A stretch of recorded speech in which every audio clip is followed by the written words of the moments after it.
obviously the members stream. But we've got a stacked NXT, man. We have got an NXT that is going to really deliver, hopefully, because the preview actually looks really, really good. So let's go over to the preview and let's see what they've got lined up. I mean, the big headline is that we've got JC defending the NXT Women's Championship against Sol Ruka. Tonight could be the night where we get Sol Ruka splitting apart, right?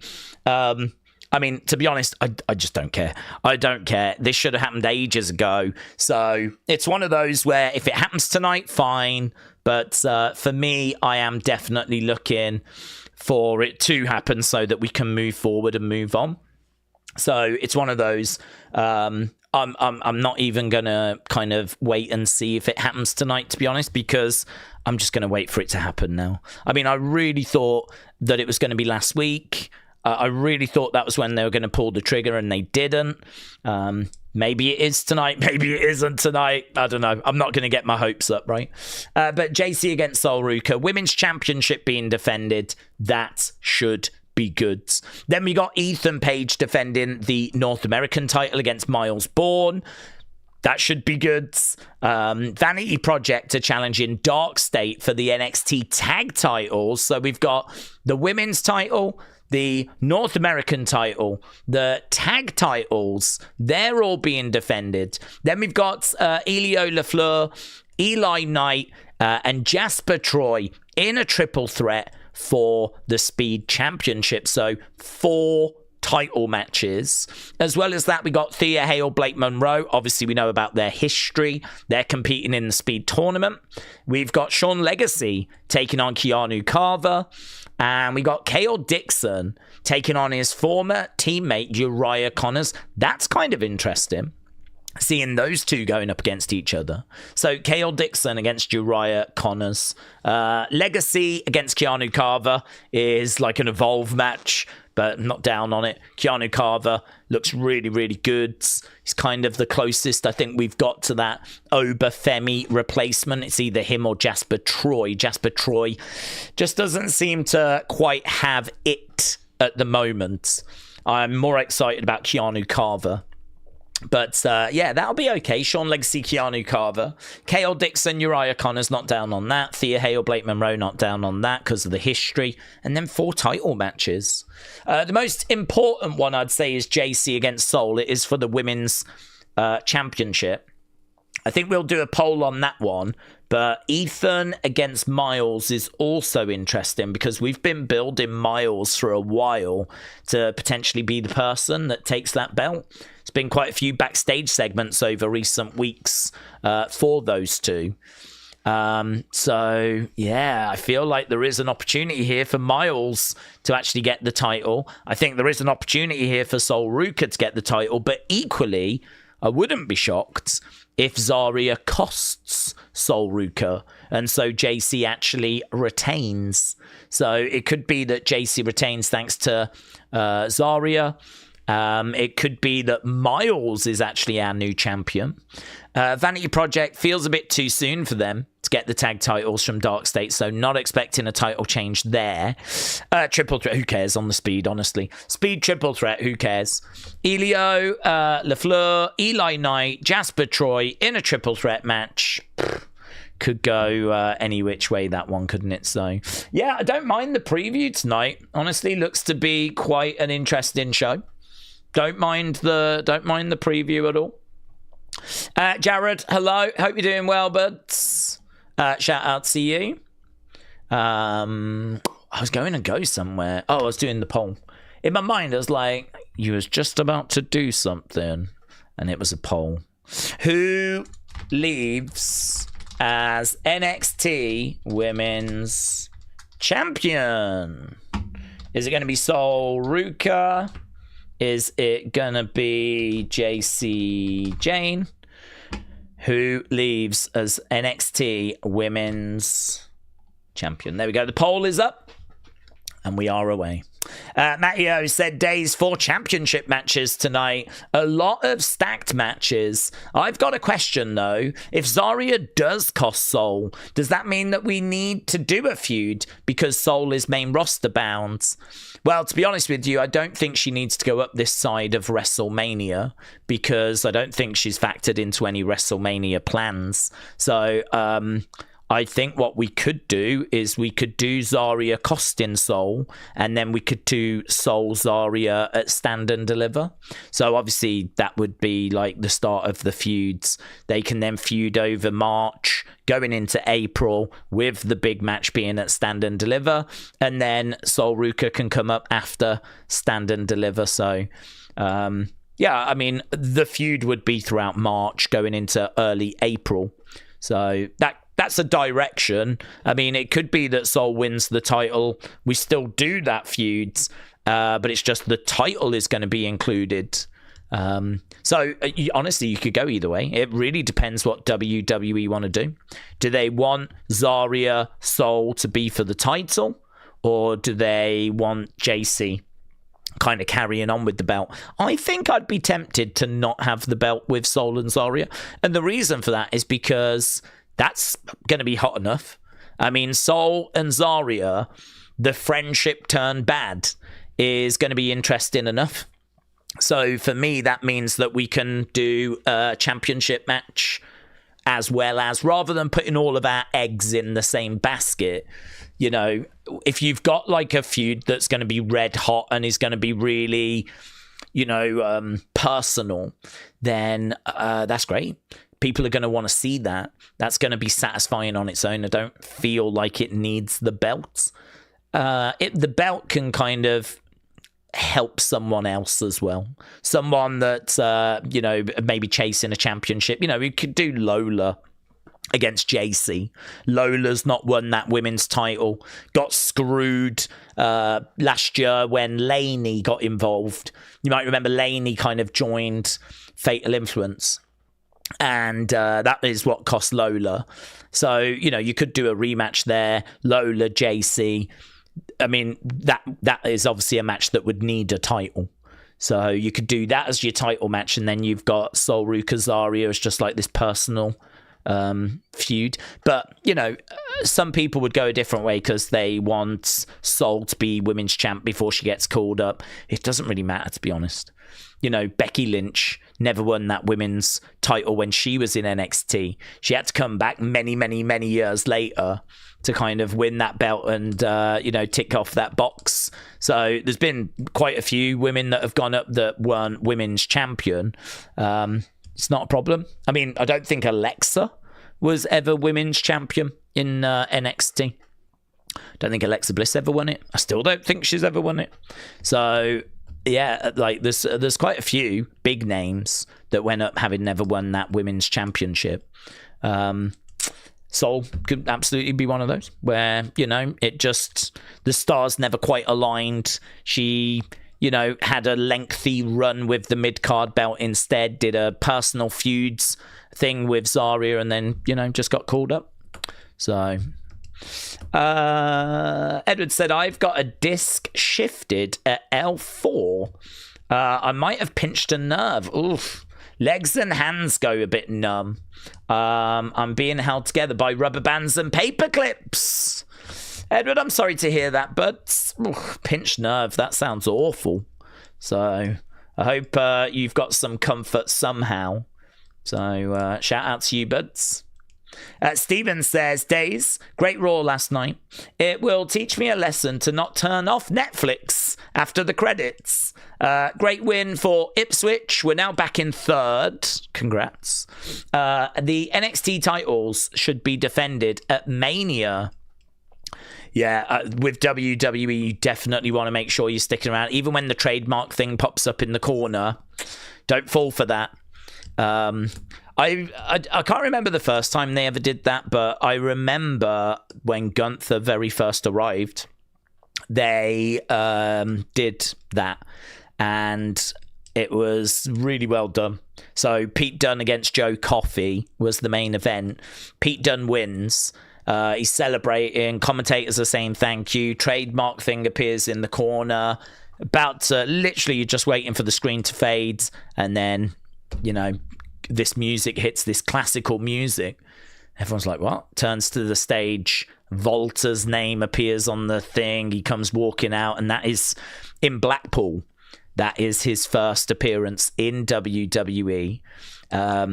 Takeover, NXT UK. I'm going to say it was like 2018, something like that. Around that kind of ballpark, 18, 19. And they did it then, where the trademark had appeared on screen, and, you know, people kind of felt like it was going to be the end. I don't think that was the first time either. I'm sure you can go back and find other examples, but I think that's probably the one that sticks in my mind the most. So yeah, you never can trust it until it like totally has faded. So it was very good, very, very good. So I was just saying on the member stream, actually, and I said in the breakdown, like, how amazing to be in the ring with there. I mean, obviously, I'm sure he would have loved Samoa Joe and people like that, but I believe all those are under AEW deals. But, you know, we had Frankie Kazarian, we had Abyss, who works backstage anyway, of course. Good Brothers. I mean, they were brought back in. It was amazing. Like, and then of course Triple H is out there, Punk's there, you know, Cody's there. You've got all these amazing talents in the entranceway, all applauding. AJ Lee was there as well. She was backstage for whatever reason, probably went along with Punk, and probably working with Becky on what they're going to do this weekend. But she came out, and, you know, everyone was there, like, applauding. And he's got his family in the front row, and he's in Atlanta, and he leaves the gloves in the ring. Very emotional moments. And then The Undertaker comes out, and then he goes in the Hall of Fame, and then his family comes in the ring. I mean, it is like, my God. I mean, short of it being the main event of, say, night one of WrestleMania, I don't know quite how you could have bettered it. Had they have done all of that at, like, you know, the final thing. Do you remember when it was Kevin Owens against Stone Cold, and actually WrestleMania was sort of headlined with a chat show segment that turned into a match? You know, it wouldn't have been crazy to have ended one of the nights of WrestleMania by saying thank you to AJ and then not turn it into a match, but Undertaker comes out and he gets announced for... Well, that's the problem, isn't it? Because you can't announce him for the Hall of Fame because it gets done on the Friday before, doesn't it? So you would have had to have done something else, really. Because you would have missed... Unless you announce him for next year's Hall of Fame. He's going to be the headliner for next year, you know? But I'm sure we could have found something. But short of doing that, I mean, gods, it was brilliant. I'm sure he was absolutely over the moon with it, you know? I mean, that is a career high for him. What you saw last night was a career high for AJ Styles. Yeah, very good. Very, very good. Jared, hello. Shout out to you. Jared said, I don't think it will, but do we see Dom turning on Liv at WrestleMania to side with Stephanie? We've seen crazy things at WrestleMania, like Austin Vince. I guess what I'm saying is I just don't trust Dom. Jared, thank you, my friend. I appreciate the support. I appreciate it a lot. And no, I don't think you're crazy. I think that it was not something I had considered, but it was something the chat started talking about when Dom was translating for Steph. And when he started, like, she was speaking, he was translating it. Somehow that vibe just came across to people that, hang on, they both speak Spanish. She's a good-looking woman. She could do with some sort of character development. Dom and Liv and Judgment Day is all a bit stale. That is not the craziest shout in the world. Now, whether it goes that way, I don't know. There's been no rumor of that whatsoever. So certainly not going to sit here and go, yeah, that's happening. You know, it's been reported. It's not been reported. It's nothing more than fan theory. But you can see why people are sort of leaning that way and thinking about this. So I don't think that's crazy at all, Jared. I think it is a very real possibility. I don't mind it. The only thing I would say is I am a little worried about Babyface Liv, because we had Babyface Liv and it wasn't working. So to go back to Babyface Liv would be a concern. But I think this heel run for Liv has unlocked something in her mind. I think she knows how to be engaging now. Before, she would come out and be like, ma, ma, ma, ma, ma, ma, ma, ma, ma. She wouldn't really say anything, and her delivery would be a bit like that, right? Sassy, or trying to be, but also quite monotone. And it just wasn't landing. I think she's probably learned a lot from this heel run. You know, she's got the cackle that she's got now. She knows how to work a crowd better. She's blossomed into a superstar, right? And I think that there's probably a lot that she can now take back to being a babyface. So there is absolutely no reason in my mind why we wouldn't do it. I don't know how people would feel about a heel Stephanie. I'd be very intrigued. Babyface Liv concerns me, but I think it would be okay. And honestly, I really don't mind Dirty Dom going. I think that's exactly what Dirty Dom should do. Go from Rhea to Liv to Stephanie, right? It's great for him because all the guys will be like, damn, fair play. I mean, this guy is doing God's work to get with Rhea and then get with Liv and now get with Stephanie. He's living the life that we all want. Yeah, I've got nothing but respect for that man. So I think it works for Dom. I think it's interesting for Stephanie. And Liv, as we said, there's a concern, but I think it would be okay. So, yeah. Daze, the NXT Women's title match. There will be a betrayal, said Matt Kearns. Whether it's Soul by Zarya or JC by Fallon or Laney. Okay. Okay. I mean, looking at the Fatal Influence sides, they may have planted a seed last week because obviously that comment was made by JC about, you know, I learned a long time ago not to have friends and all this kind of stuff. It's all about you. And that comment was made by JC. Laney looked concerned when she heard that. As soon as that comment was made, Laney kind of looked over in the direction of Fallon. Fallon did not look bothered. And I think I can't remember if it was Big Time Rider. I can't remember who it was that sent me that clip, but I did spot it last week, that moment. I didn't think a great deal of it, to be honest. But actually, you know, you make a good point. Could that actually be foreshadowing what we get tonight, which is a betrayal? I think it would be a shame because I think Laney has got more work that's needed. I don't think she's ready to be spat out of this group and for this group to fall apart. I think there's more Laney needs to learn. You could turn on JC and then add a new third member and have Fallon as the leader, though. So if Fallon and Laney turn on JC, you could, as I said, bring in a new third person. I don't know who that would be off the top of my head, but no problem finding someone. We got plenty of women that are a bit directionless. But it would need to be someone that's kind of sassy. Someone that's, like I don't want to say a Blake Monroe, but like a Blake Monroe.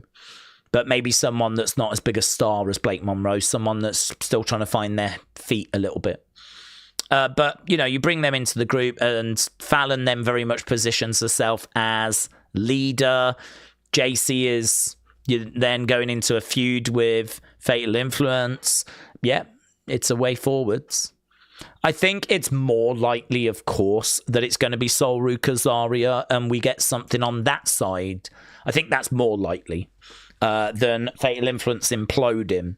But if you run it in your heads and you actually go, okay, what would that look like? You can see a way of executing it and it being a swerve and a shock and actually catching people off guard. So yes, I hear you. JC needs a face turn as much as we need Thea to have a heel turn, says Mark Kearns. I honestly don't care about Zarya Soul. The tag team was never particularly interesting to me. Zarya debuted around the time of Stephanie and Julia, but she's not come close to them. Yeah, I mean, Zarya Soul, the only thing I would say is I actually like them both individually. So it's hard to not like Sol Ruka. She's very innovative. She's very exciting. A lot of people saying that she is doing things with women's wrestling that we've not really seen. I suppose the closest you could get is EO, where, you know, that level of gymnastics, right? But the thing with Soul is that she's more innovative. Like, you know, look at the Soul Snatcher, for example. I mean, what an absolutely incredible move. And she's constantly trying to find ways of hitting that thing so that it doesn't have to just come off the corner, which is brilliant. You know, she's hit it from commentary tables, barricades, ring steps, the middle of the ropes rather than the turnbuckles.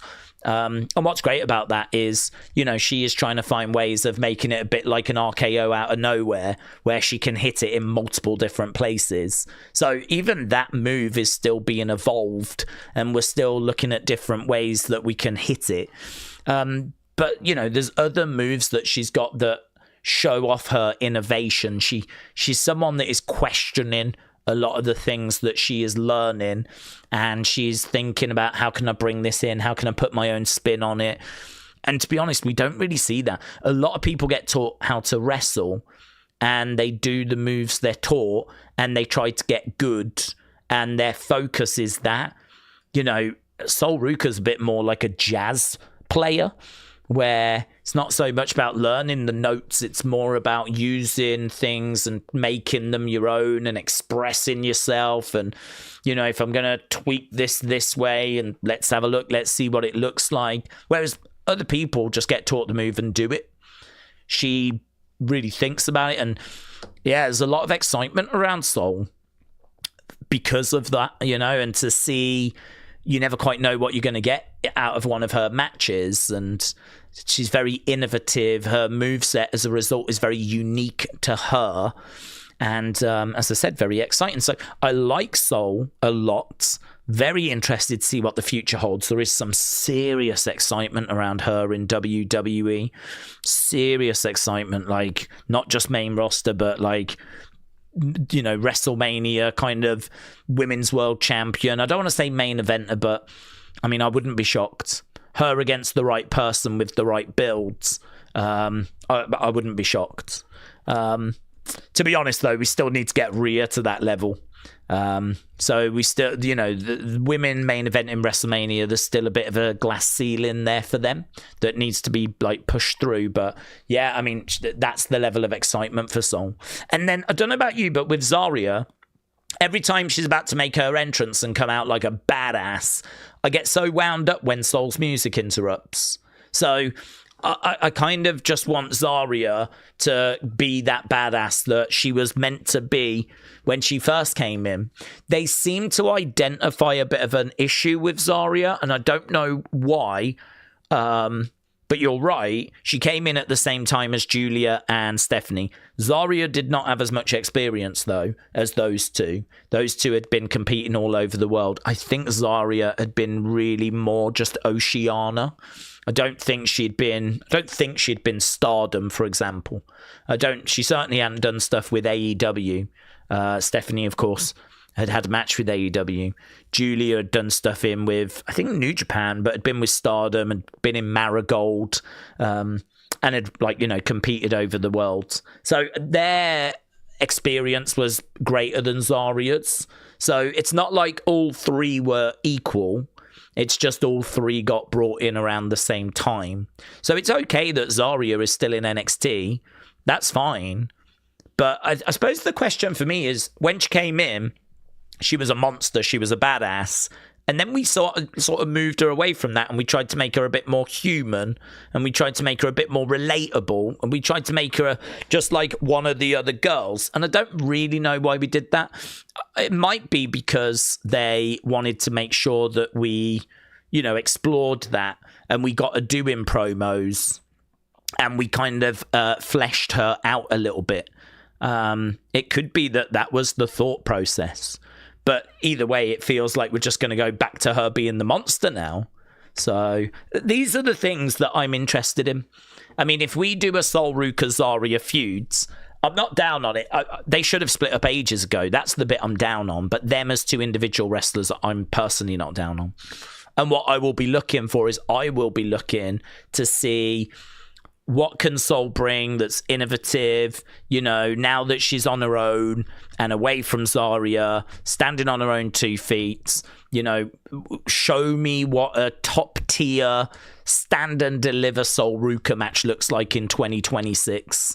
We've seen her around like the mid card and all this stuff, but stand and deliver, she's going to have an opportunity to show out, show me what you've got. Show me everything you've got. Show me, all that hype is real. Show me your moveset. Show me your innovation. Just, put it all out there. So actually, a Sol Ruka match at Stand and Deliver, I'm looking for that to be a statement. I'm looking for that to be one of the strongest female performances of the weekend. I'm really looking for her to shine, right? Which she can, and she probably will. I'm not asking for anything I don't think she can't deliver. But that's what I'd be looking for out of a Sol Ruka match at Stand and Deliver. And then on the other side, I'll be looking for Zarya to go back to being that sort of monster. I love her entrance. I think there's some serious aura to her entrance. And I'm looking for her to be that ruthless monster, that beast, the extra heat that this feud will have as well. I mean, it'll be a high profile match in NXT if that is the direction, and I think those would be the things I would be looking for out of that. The match I would not be down on. I think there's enough there to kind of look at and go, yeah, I'm excited for this. That's something that I'm excited for, but I'm not excited for the split. I'm not like, oh my God, tonight's the night. We are so far past that. I just need it to happen now. I really just need it to be done. I'll just be breathing a sigh of relief when someone actually just murks someone, and that's it. We can, actually get to the feuds. It's long overdue. They've long dragged it out. They've sucked any joy out of the turn that could have been found out of it for me. We know it's going to go there, and so let's just get there. So if tonight's the night, great. If she costs Sol, don't care. Let's just flip and go. Once we get to the actual feuds, I'll be into it. But that's me. I mean, to each their own. If I can totally understand if the joy has been sucked out for you because it's just been dragged out too long, and I just don't care. I don't care about Sol. Don't care about Zarya. They've ruined it. I just don't care. I don't feel any connection to them because this story has sucked. And if that's you, fine. I get it. I feel similar, but only about the split. As soon as the split is done and we can get to the actual heated feud, the rivalry, I'll be right into it then. Then I'll be okay. So that's kind of that's how I feel on it. Jared, thank you. Wow, Jared, thank you, my friends. Again, you don't need to be so kind.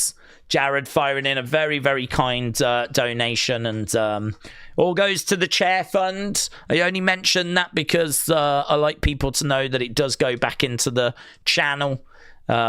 It's not that I plan on going on any luxury holidays or anything like this. So, and actually, do you know, the chair got marked down. I looked, someone asked the other day, did Daze get his chair? Someone asked it. And I was like, I haven't looked in about a couple of weeks. So I had a look on Amazon and it has been marked down. So I didn't actually get a chance to purchase it because I need to make sure it's got the right stuff. I don't want to buy it and it arrive and it be the wrong size, or you can get different sizes, or it's the wrong arm type, or I don't know. I didn't get a chance to really go into the detail, but I saw that the chair on Amazon is back down in price. And I was like, oh my God. So that is actually one of my jobs for Thursday. Obviously, we've got this tonight. After this, we'll do Unseen. Tomorrow, we've got Evolve. We'll have another Unseen. I need to get bits kind of set up for the weekend. Thursday's probably the day that I've got a bit more of an opportunity to get some stuff done. So it just goes to that anyway. But Jared said, this time last year, we was saying, is Finn going to turn on Dom? Yeah. 1 year later, it's now, is Dom going to turn on Finn? It's just the same with Zaruka. We've even teased JC and Fallon before as well. WWE have got a habit of making you feel, who cares anymore? I think it's really well said, because I do feel that way with Dom and Finn as well. Again, when the turn happens, it will just be, right, good. There is a bit of a difference, though, because obviously with NXT, there's another place to get to, and that's the main roster. So a split in NXT is only ever going to be like a temporary thing, because as we've said, they'll split, they'll probably build to Stand and Deliver, and then Soul probably leaves and goes to the main roster, and then they won't be around each other anymore for a bit until Zarya gets called up. So it is a little bit different with NXT. On the main roster, if Finn Balor leaves Judgment Day, then it's not that he's leaving and going to the next level. It means he's leaving and potentially is going to be the Demon, a single star, back in the world title picture. That's really exciting. So Soul and Zarya splitting potentially leads to Soul getting called up. That's exciting.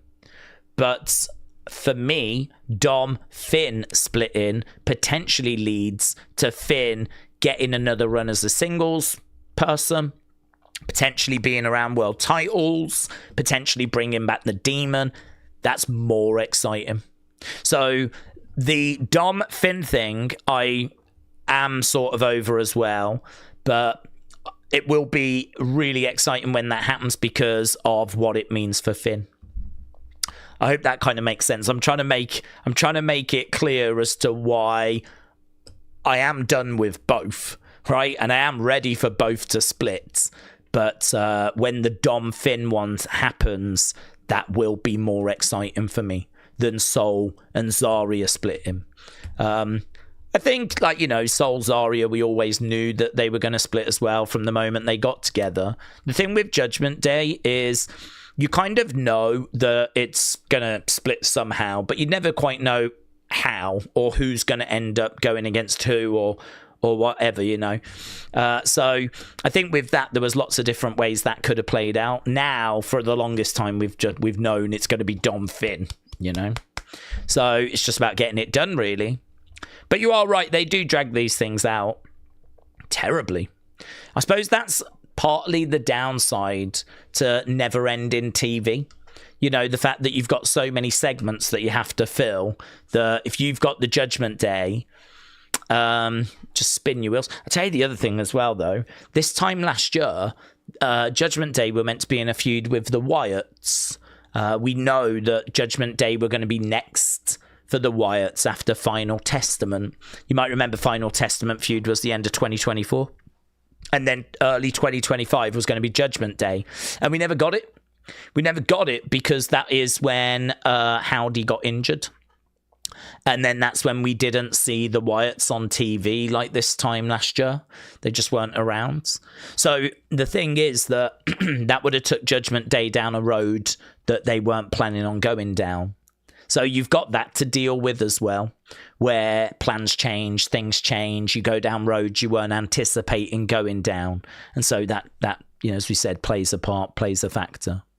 So, it's not forgivable. WWE do need to move quicker with these things. But I suppose the argument that would come back is, well, if we move quicker, it means we've got to come up with more stuff. And, we'll burn through a lot of, stuff rather than letting it breathe. I mean, to be honest, there is something to that, but they are too slow with a lot of things. They can and should speed things up more than they're doing. I suppose there's a balance. There's a balance. I understand why we have to stretch things out. And I understand why things, kind of can't just be bang, bang, bang, bang, bang, bang, bang, right? I understand that it's never-ending TV, and, next week you've got Raw again, and the week after, and the week after, and the week after, and the week after, and the week after, and the week after. And if you put yourself in creative shoes, you could understand as to why you would, plan it out, space it out. But you can't make any excuse for kind of what we've been doing with Judgment Day for as long as we've been doing it. I mean, that's just ridiculous. I mean, the Sol Ruka-Zaria thing's ridiculous as well. So these are examples of things that have gone on too long. But yeah, it is. I think just in fairness to creative, there probably is a balance to it. So yeah, Jared, really appreciate the support, but interesting comments. Calvin said, honestly, Daze, I don't see how Theory deals with the hate he gets. It's gotten worse now that Bron and Bronson are injured. Why is it that he gets so much beep? Well, I mean, I think when it comes to social media and online, you need to know that there's going to be a lot of negativity, and I'm not saying that all of it is unjustified. I mean, we're very critical of stuff as well, but I do think when we're critical, and I will die on this hill, when we're critical, it comes from a constructive place of wanting WWE to be better and talking about, if you give a show a 6 or below, you sort of need to explain why you feel that way. And so, you go, well, this wasn't right, that wasn't right, this could have been better, that could have been better, right? And I think, I like to think that's constructive, because not only are we saying, okay, this show wasn't very good, but it wasn't very good because of this, and this. If you changed that, and that, you would have got a better score, right?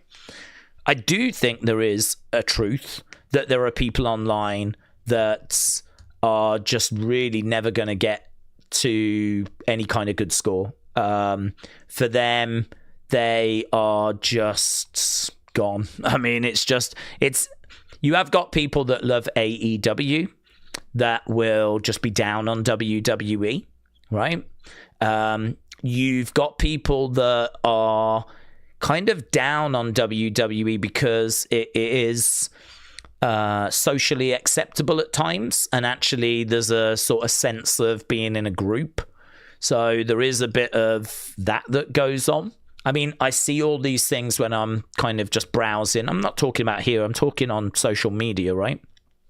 So, if you're someone that watches the show and then goes online and sees that Theory is getting a load of grief, are you the kind of person that's going to, stand up for him, or are you just going to follow the crowds? And I got to tell you, there's a lot of people out there that will just follow the crowds. There's a lot of people out there that will go with the flow rather than think for themselves, and rather than look and try to understand what they are feeling and thinking, and if things are good or bad and how they feel about it. They'll just look and see what others say and just go with that.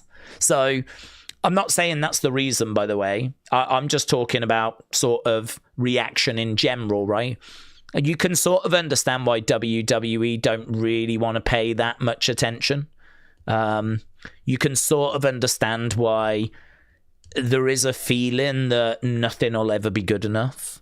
That, you could put on great shows and you could go online and you're still going to see negativity. It's still not going to be good enough. There still would have been a match that could have been better, so I'll give it a 7 out of 10 kind of a situation. The whole show could have been amazing, but unfortunately, I think that's where we are. I think there is a lot of people that are new to wrestling, that are young, that don't really understand if a show is good or bad, but they don't want to be seen as not understanding. And so they just come out with whatever. And if it means going with the crowd, they'll go with the crowd. And so I think there's a lot of that goes on. There's a lot of kids. There's a lot of people that are new to wrestling that, their opinions are obviously valid, but you would much rather probably listen to someone or read the thoughts of someone that's watched a lot of shows rather than someone that's been watching for a year or two, you know? So I think there's a lot of that goes on. I think in regards to theory, though, there is an extra level to all of that. That's just constantly there anyway, right? For everything. WWE and AEW, right? It's just, that's social media, okay? The other thing you have to remember as well, crazy fact, I did search this the other day, right? How many... I haven't done this for a while.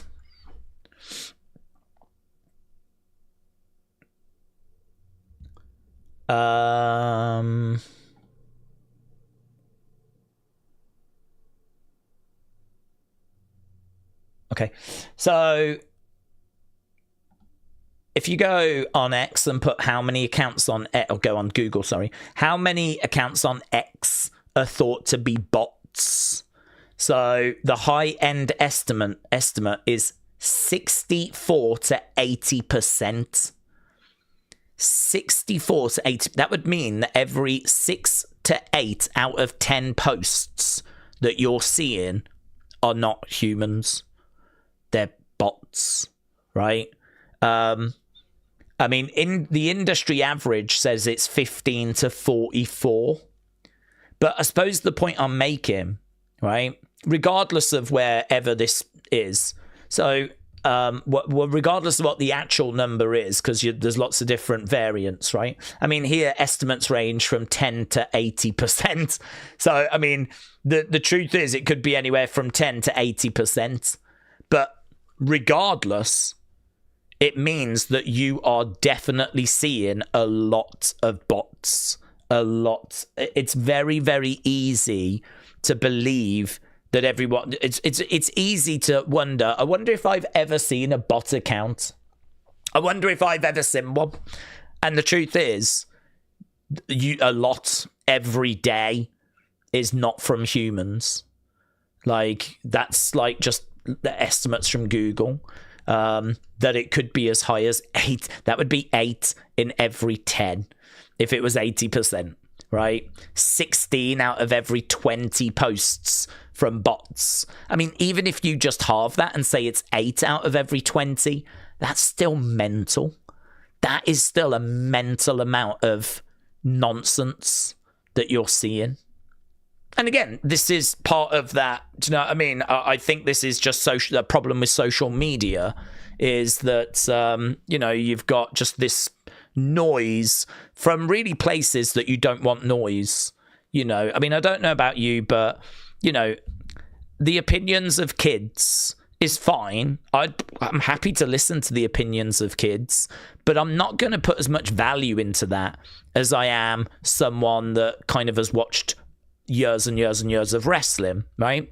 But there's no way of really telling if it's a kid or if it's someone that really knows their stuff on social media. Then you've got obviously people that have got like mental disabilities, they are, obviously going to have their challenges. And then you're going to have people that have only been watching for a year or two. Again, are you going to be too interested in getting their opinions as opposed to someone that's been watching since flipping the early 2000s or, watching each week since the flipping Ruthless Aggression? That's kind of seen loads of different stories, loads of different superstars, loads of things that have worked, loads of things that have failed, loads of different stuff, I mean, for me, again, it's just noise. There's so much noise, bots, inexperience, kids, loads of noise. If there was a way of sort of filtering out that noise and just being left with and also, bad faith. So many people that are like into AEW that whatever WWE do, they're just going to hate on it. I mean, God, it'd be so amazing if you could just press a button and all of that was filtered out. I don't know what social media would look like. I know it would certainly improve. I know that it would be a more interesting place to be if you could filter all of that out. So, you know, get rid of the kids, get rid of the inexperience, get rid of, like, you know, bots, get rid of bad faith, and just be left with pure, honest feedback. So anytime you want to talk about social media, you have to be aware that that layer is kind of hanging over everything, right? In regards to Theory, just to drill into that a bit more, Theory, I think, has frustrated a lot of people because he was seen as someone that has a great look. He's a young guy, great potential. He had some good matches in Evolve and actually, you know, got called up around the year 2000. I mean, he was a disciple for Seth. But the thing is that, you know, if you make a bad first impression, it's kind of hard. You have to go down the Liv Morgan road. I mean, Liv didn't make a great first impression.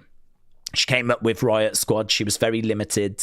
And actually, I can see Theory going on the same journey that Liv has been on, where it's not clicked, it's not worked. We're really missing something to bring it all together because, you know, he can talk.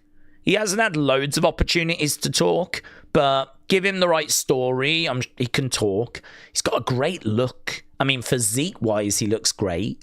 Match quality-wise, I mean, listen, even if you ask me what's the last great Theory match, I wouldn't be able to tell you. I mean, but if you look at his booking, I mean, he's been trapped in A-Town Down Under for how long? And then before that, he had his kind of singles run where he feuded with John. And, I mean, he got buried by John. I mean, that John Cena burial on the microphone did so much damage. I mean, he got absolutely bodied by John Cena. And we were all waiting for the comeback. And I think the comeback was meant to be him beating John at WrestleMania. But the match was kind of seen as a bit flat. And everyone knew that Theory was going to win. So when Theory won a flat match, it did not fix or come even remotely close to dealing with that promo. Grayson Waller even ribs Theory about that promo. I mean, Grayson Waller was like, sometimes if I want a good laugh, I just put on the Cena Theory promo and I just watch my boy get cooked. So, you know, it was a massacre, that promo. It did a lot of damage. I also think having him cash in his Money in the Bank for a mid-card belt when he could have cashed it in for a world title made his character look like an idiot. And I think that did damage. I mean, I hated that moment. I think that did damage. I think the fact that you would struggle to name a great Theory match. I think the fact that you would struggle to name a great Theory promo. I think the fact that it has not all clicked. I think that this is where I differ, though, because I want it to work for him. So I don't hate Theory, but I can sit here and honestly, constructively say it has not clicked. He's not had that great match. He's not had that great promo. And I was really quite excited about the thought of him coming into the Vision because, as I said, make him that sort of Sammy, goofy character that just wants to be liked.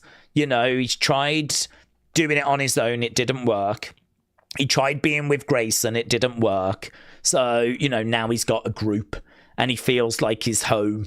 And, yeah, he's going to do them proud, man. He's determined to not let them down. And then, of course, you book him where he keeps losing. And Braun and Bronson, Seth, they're all kind of like, this ain't working. And Theory's like, please, I need this. And, you know, build up sympathy for Theory. Build up sympathy. Give him the occasional win, and when he wins, have him beaming, right? Have, like, you know, Braun and putting his arm around him going, this is it. We need more of this, yeah? Theory's like, I'm not going to let you down again, man. You know, and all that, and just keep doing that. I mean, we've seen that story quite a few times. It builds up sympathy. The fans warm to that person. It's Sammy in Bloodline. It's Daniel Bryan in the Wyatt family. And for me, I was like, yeah, great. We've seen that before. We know it works. This would be a great way of using Theory. And we haven't done that. Instead, what they've done is they've tried to make him a badass. They've tried to make him legit. And Theory's goofy. I mean, that he's got a fun... I mean, we all remember him in The Way, the group down in NXT. I mean, we all remember him in A-Town Down Under when he was goofing, right? And now we're trying to present him as being this, like, super serious person. I don't think anyone's buying it. I'm not buying it. I was never going to buy it. That's never the way I would have, like, presented him.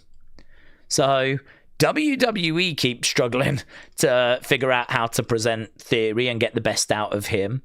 Theory, for whatever reason, I don't know what's going on there, why he can't come up with some suggestions of his own. Maybe he is. Maybe they're not listening. But why that would turn into hate, I'm not sure. You'd have to ask those people. But again, we explained that. For me, I'm not in that, right? I'm in the hopefully more constructive layer where I'm looking at it and I really want it to work for him. And I want him to be a success. And the way I would have booked him is the way that I explained, with putting him in the vision, making him likable. When he was in A-Town Down Under, the fans were chanting his name. I mean, you've gone from having a guy that was in a rubbish tag team that the fans were still chanting his name, right? You've gone and just completely thrown that all away and instead tried to make him like this tough guy that I don't think anyone's believing. Don't think it's a suit that fits him very well. And yeah, I mean, it's just not working. It's just flat. What if this was your great plan, it's not been a success. So I think there's a lot at play. I think there's a lot in the history that's been very underwhelming. I think there's a lot of frustration. I don't know why all of that would turn into hatred, but this is a very hateful world. But for me personally, I wish him absolutely nothing but the best. I really hope this works, because if it clicks for him like it did for Liv, we've got a big star. We've got a big star. If it can click for him like it did for Liv. But that's a big if. It's a big if. Mark said, Daze, what if someone currently in NXT decides to raise the bar in NXT, choose to stay there to make Tuesday nights as important as Mondays and Fridays? Well, it wouldn't be their choice, would it? WWE are the ones that decide where to go. And to be honest, like, you're going to struggle to make it as important as Monday and Friday, because Monday and Friday, the setup, the structure makes them more important. So, for example, the top titles are world titles. So if you win those belts, you are a world champion. If you win the biggest prize in NXT, you're not a world champion. So you are limited in that regards. You know, if you're someone that's going to stay in NXT and, you know, the ceiling you've got is to just be NXT champion, unless WWE are going to start counting that as world titles, then it's always going to be a step below Raw and SmackDown. The other thing as well is that in NXT, of course, people are getting called up. So if you was to stay there and, you know, try to make it like a great brand, but the people around you are still getting called up, then I think you're only going to have so much impact, because the people around you, the talent around you, is constantly getting moved up to Raw and SmackDown. So you're just kind of an island in a stream, aren't you? So that would also be a challenge. And, you know, the ratings, the show is just not as big. Obviously, you could see ratings move, but I suppose the point I'm making is that if you want to make NXT equal to Raw and SmackDown, then you need to include that talent onto WrestleMania. You need to include it onto SummerSlam. You need to include it onto the PLEs. It needs to have an equal showing, just like Raw and SmackDown, because again, that's a disadvantage for NXT, is that it doesn't get that exposure at WrestleMania, doesn't get that exposure at SummerSlam. It's not going to feature at Backlash. It's not going to feature in Saudi Arabia, right? They will use a few people for the Rumble. That is an exception. But I think that's probably the only show. I mean, they don't even use them for Survivor Series anymore.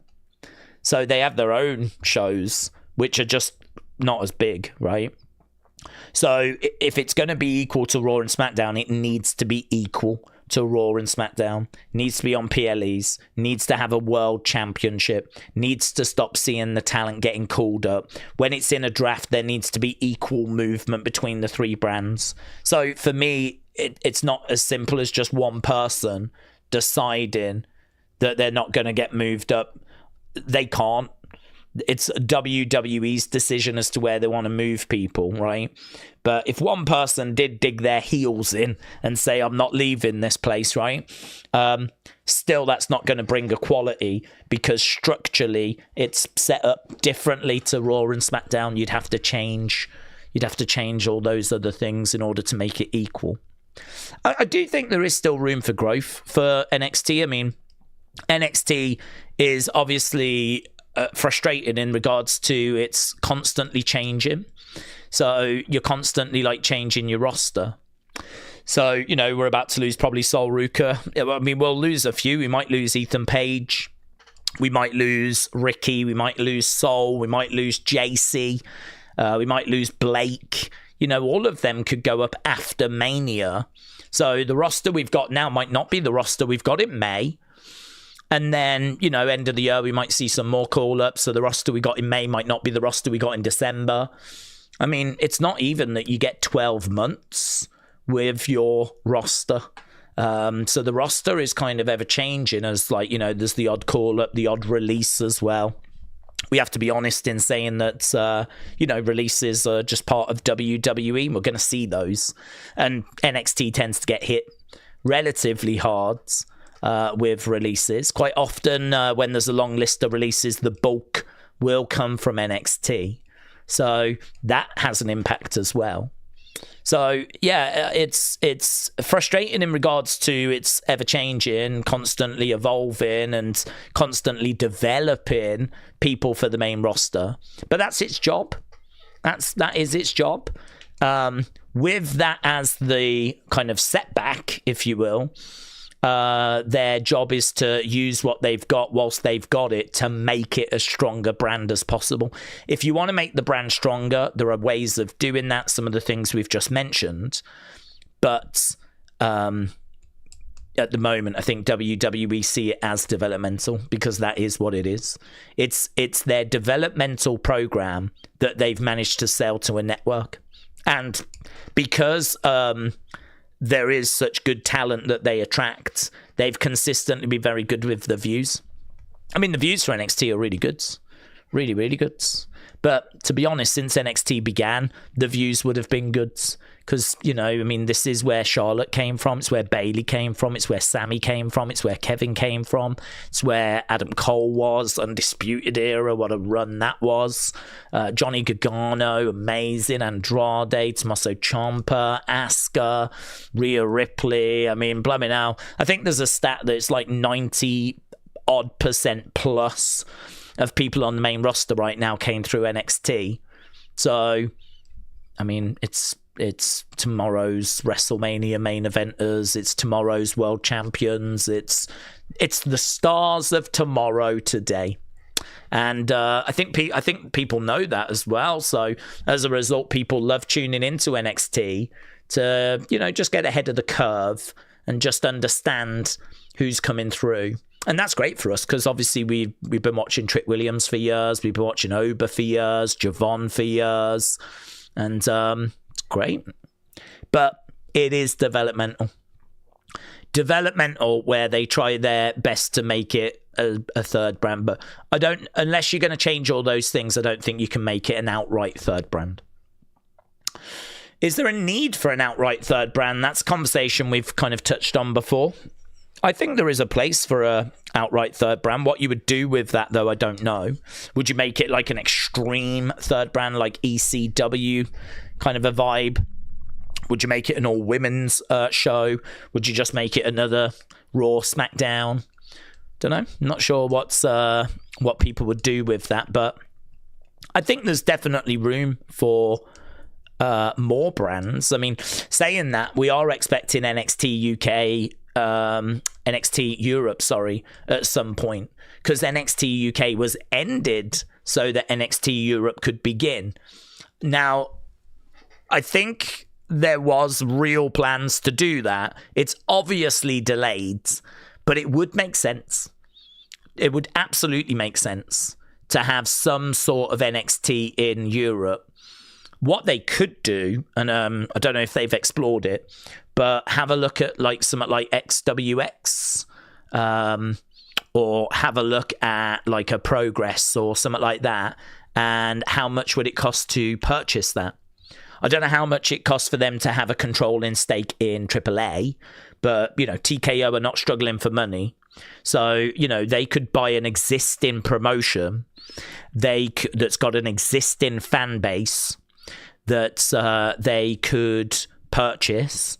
They could then use that as a developmental, but also keep it running as the promotion it is. So you buy Progress, you run it as a promotion that it is.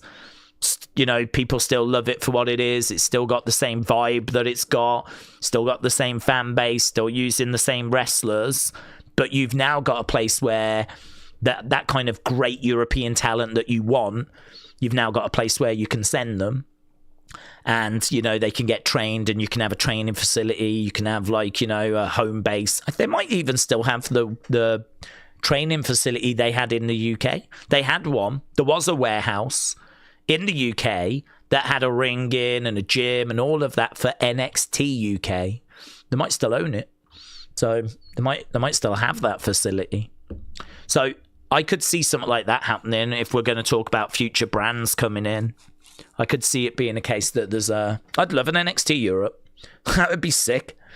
I was really excited by NXT UK, and we did actually do watch-alongs for the early episodes. But to be honest with you, the views for NXT UK once it settled down were probably even lower than what we get for Evolve. So, you know, it just got to the point where it's like, I don't think people are interested in this. I mean, if Evolve was to drop and we were really struggling with people joining us on a Wednesday, I don't know that we would continue those streams. I mean, I would still watch the show, but I would just do it, you know, on the side. I would just watch. It's a 40, 50-minute show. I would just watch it, you know, when I found like a bit of time to have it on in the background rather than streaming it. But thankfully, at the moment, we've got a good amount of people. It would be nice to see more join us, but, you know, it's a good amount of people. It's pretty consistent at about 1,500 views on a Wednesday. So that's okay. That's okay. It would be nice to have more, of course. But, yeah, you know, if they started NXT Europe, I would be interested in streaming it. But I don't know what kind of views it would get, to be honest. Because it would be another level down, wouldn't it? It would be like that next level below NXT. It would be on the Evolve level. I think it'd be equal to, like, Evolve. With NXT being where that talent would graduate to, you know. So, yes. Jared said, I'm only here on a Tuesday, so enjoy these treats. Jared, shout out to you, buds. I really, really appreciate it, my friends. Matteo said, do we think Miles could win tonight? Yes. Ethan is going to lose that belt soon. Maybe even go into the main roster soon. Miles has got a new character change, and he could win it tonight. Well, I think he could. I think that he has been appearing in the background quite a bit during Ethan's segments. And so I think there is a really good chance that he is the one that we pass it over to. I genuinely don't mind that, because I think they're really excited by Miles, but he's someone that they don't really know what to do with. He's a very interesting character, because of him being deaf. I mean, he's got a good look. It is a bit Baby Orton, obviously, but yeah, you know, he's an interesting prospect. You would want to try a lot of stuff before, you know, thinking, oh, I don't think this is going to work. And I certainly don't think we're at that stage. But, yeah, at the moment, he does feel a little bit lost. I mean, he was in No Quarter Catch Crew. He came out of that, had a bit of momentum, and then it's all kind of stalled. And now he's just kind of doing some backstage segments. But he's got this opportunity tonight. A win here would be really good for Miles because it would give him something to get his teeth into. And to be honest, I just don't think Ethan needs it. I mean, Ethan is a really good champion, but Ethan can go into a feuds. He can go after that top title. I mean, you can do Ethan, Joe Hendry. No problem whatsoever. It makes total sense. So actually getting the belt off Ethan right now, not down on that. Not down on it. Works for Miles. Works for Ethan. Every run's got to come to an end eventually, and this has been a long run as well. So I think there's a chance. I thought there was a chance for Shiloh. I know it's early, super early, but Shiloh's got a bit of magic about him. Toothless aggression. People are really into it. Him being the one to get the shock win over Ethan. Didn't need to carry the belt long, but it was just a way of getting the belt off Ethan. I thought he had a chance. I really thought he had a chance. I think it was our main event as well last week. So I was like, oh, main event. And it's someone that the crowd have really taken to. It would mark a new era, if you will, because he's only really just arrived. People love that toothless aggression thing. He's a personality, and we could really dig into that with a title run. Frees up Ethan to go and do other stuff. Shiloh doesn't need to carry it long. It's not like he needs to have a lengthy run, but he could have. I was not down on it, honestly, but they decided not to. But maybe that's because it is going to be Miles. So I think there is a chance. Miss Dal Jr. said, do we think WWE crowds are not as loud? Last night was my hometown in Atlanta, and the crowd was silent for most of the show. Is it because of ticket prices, or is the product bad? No, I think they were just a quiet crowd, to be honest with you. I think that ticket prices are playing a part. I think it's a really interesting point you're making, actually, because I mean, we're seeing a lot of kids go. I think the product is very PG right now. I mean, if you think of Jay and Cody and Rhea and, you know, these kinds of people, it's all aimed at kids. Alexa with Lily. Stuff like that, you know. I mean, you think about the Rio friendship. You know, you think about Maxine trying to overcome her bully, Natalia. Yeah, it's very PG. It's a very PG product. I think that there's a lot of kids, probably a lot of adults that are taking their kids and they want their kids to see WWE live. I think a lot of those kind of fans that we remember from the Attitude Era, you know, they're having to really weigh up living and food and can I afford this? I really do think there is something in that. I think the kind of people that are going to the shows at the moment are very family orientated. I think it is parents and kids. And I think if you are able to afford a ticket, then that's fantastic. But you are quite fortunate because there are a lot of people out there that are not in that boat. So, yes, the product has not been good. We know that. We know that you've got to give people something to sort of cheer and sort of get behind. But if you're going to bring out Brock Lesnar and Heyman, or you're going to bring out CM Punk, I mean, a live crowd shouldn't really be too worried about what goes down in those segments. A live crowd tends to just love kind of what they get. I mean, we're all tired of yeeting, but the live crowds are not. Because when you're there and you've spent money on a ticket, are you going to sit there and be glum, right? Oh, I don't want to yeet. Or are you going to join in and yeet? I mean, you're going to join in and yeet, aren't you? Like, you're going to try and have as much fun for your money as possible. So I think for me, if you go to one of those shows, like, the live experience is very special. And we're seeing a lot of cheers for Cody that don't seem to be reflected online. We're seeing a lot of stuff actually that seems to be jarring. As we said, Cody and Yeetin would be two examples, right? Sammy getting some good cheers and good love from the live crowd, but again, you look online and people are like really down on him. So I think that for me, the crowd we had this week was quite family orientated. I think it was a bit subdued. I don't think that it was necessarily because it was a bad show, but I do think some of the segments could have been more exciting to have really got the crowd going.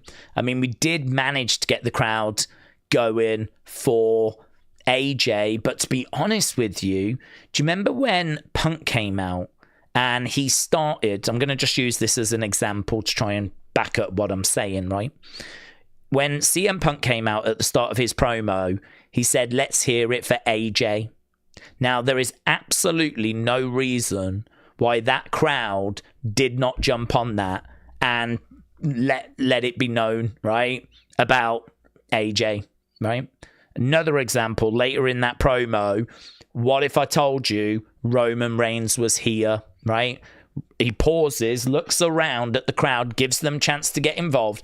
There's no reason why that crowd that's paid money and gone to that show are not going to start getting like OTC, not going to really start like, you know, getting behind Roman, right? It's not like Atlanta is like a notorious anti-Roman crowd.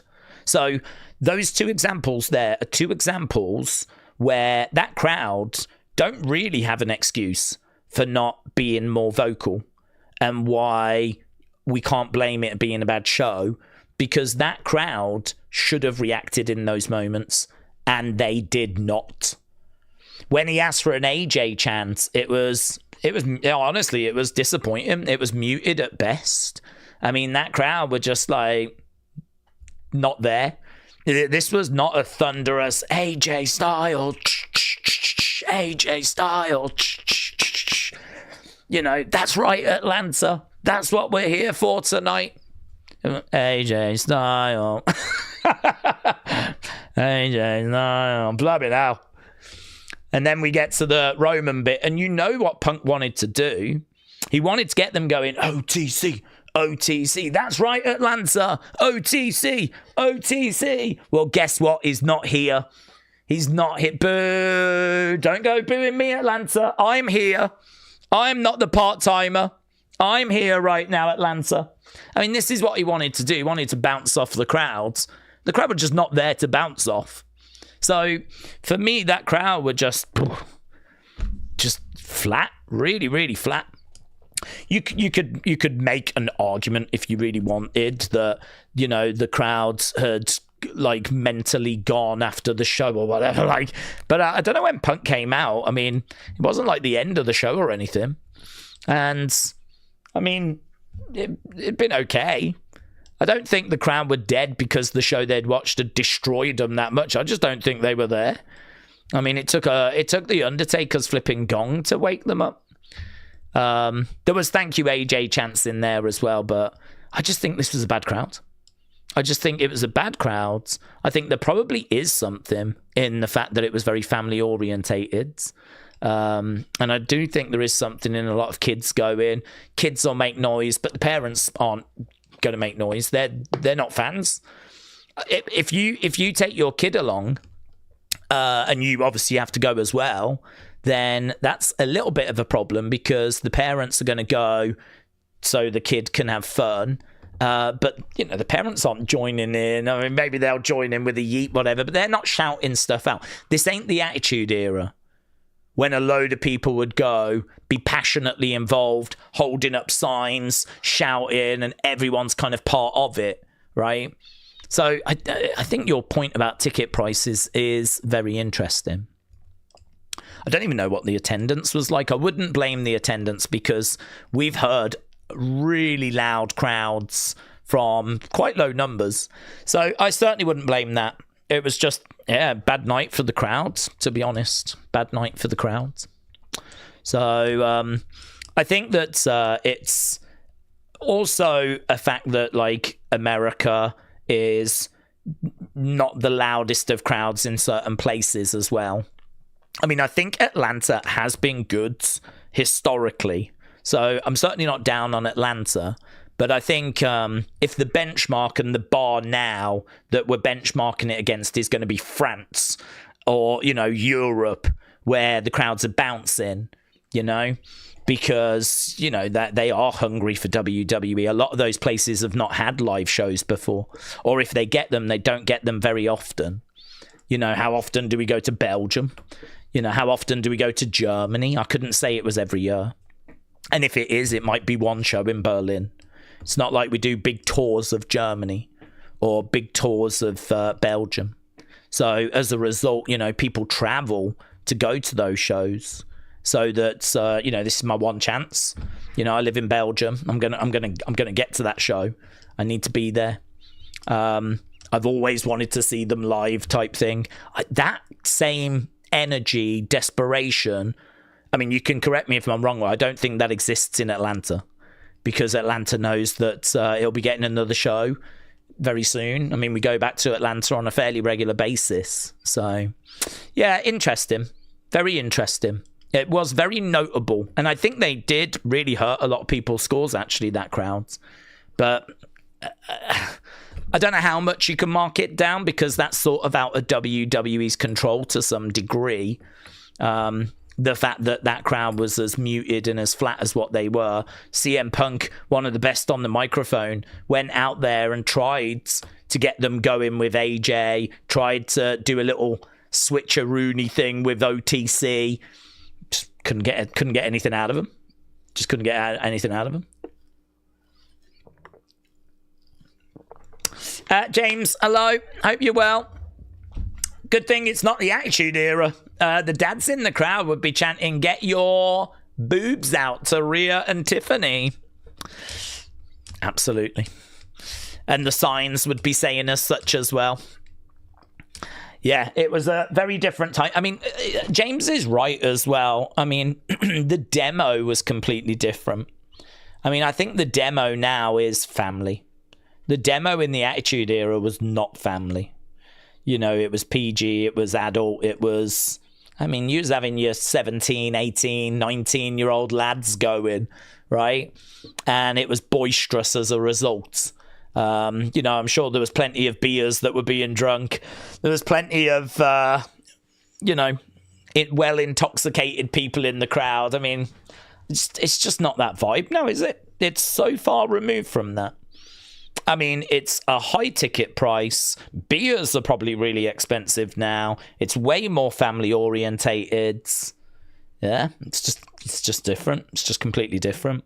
And I think this is why a lot of people struggle when they compare where we are now to when they were young. And certainly if you was young in Attitude Era or early Ruthless Aggression, really anything from the 2000s. I mean, a lot of the 2000s, fumes of the Attitude Era could still be felt kind of a good few years after the Attitude Era into the mid-2000s, whatever. So I think it's in a very, very different place. But we've still seen hotter crowds than what we had yesterday.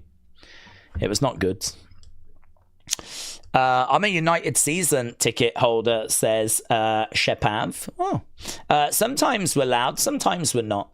I'm telling you, the crowd convo is awful. It should be a small thing that's discussed every now and then. Talking about the crowds? I agree and disagree, because I do think they played a part in people's enjoyment of yesterday's show, because we have seen that crowd be louder. And that crowd yesterday were very muted, noticeably so. I read people's opinions from the community that sent them in yesterday, and there was people using that as an example for the show being bad. So it is held up as a reason as to why yesterday's show was not well received. Whereas in my opinion, there's just as much explanation that it was just a flat crowd, and we've seen flat crowds before. I mean, every week the show, you never quite know what you're going to get.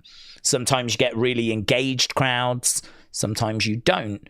I do think there is something to the change in the demographic.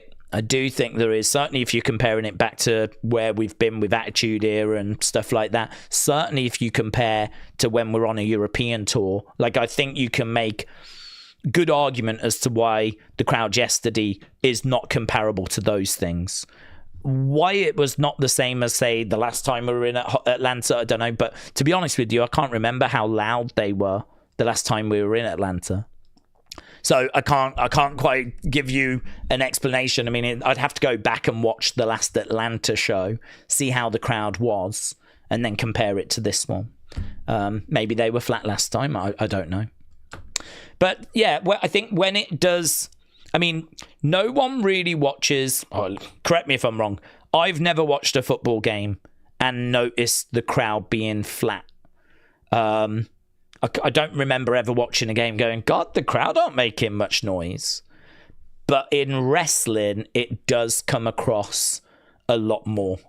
I think it's because in wrestling, we have a lot of pauses in matches where we are trying to get the crowd involved. Like, crowd being involved is actually part of the show. When Punk's doing a promo and he's chanting, looking for OTC chants. He's, what if I told you Roman was here tonight? Pauses, looks to the crowd, very obvious break where he's not talking so the crowd can make noise. You don't have that in football.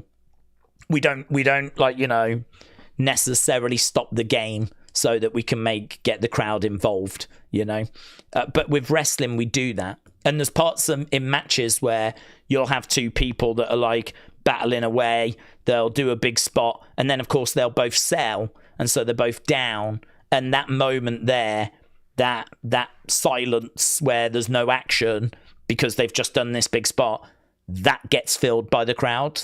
Now the crowd can either be chanting "This is awesome," which is what we hear a lot now because they know how to farm that now, or it could be that they're, applauding or whatever. But there are these segments in the shows, dotted all throughout the shows, where there are these silences where the crowd has to fill in. And if they don't, it becomes very noticeable. So I think it is different to football in that regard. Daze, I've got a feeling, said Joseph, that the Dusty Rhodes statue is in that crate and The Rock is going to open it. He's going to distract Cody, who will get an RKO and then lose to The Rock. And he'll say, "See you at Mania," said Joseph. Well, I think they said that it's going to be both the GMs that are going to open it. So I don't think it's getting opened during the chamber match. I think there is an actual segment on the show this weekend where they're going to open up the crate and they'll open it and then we'll, see whatever it is. So, I mean, it could be a Dusty Rhodes statue and it could play a part into the story, but I don't know that it's going to quite play the way that you've said because I don't think it's getting opened during the chamber match. Butterpants said, Days, after Styles got in, do we think Vince Russo will go in? The guy is a former world champion WCW and he booked for WWE.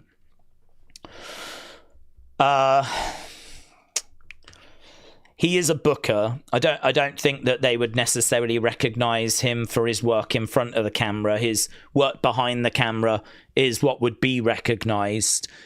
His contribution to wrestling is undeniable. I think it's a difficult one because he's a very outspoken, controversial, divisive character. I think he deserves to go in. I don't have any doubt about that. But will they put him in? I don't think they have an appetite to put him in. I wouldn't be shocked if he actually went in the future, maybe after he's passed away, and goes in as part of like a legacy class or something like that. But I don't know that I see them announcing him and him going up to do a speech. I don't think they've got a great relationship.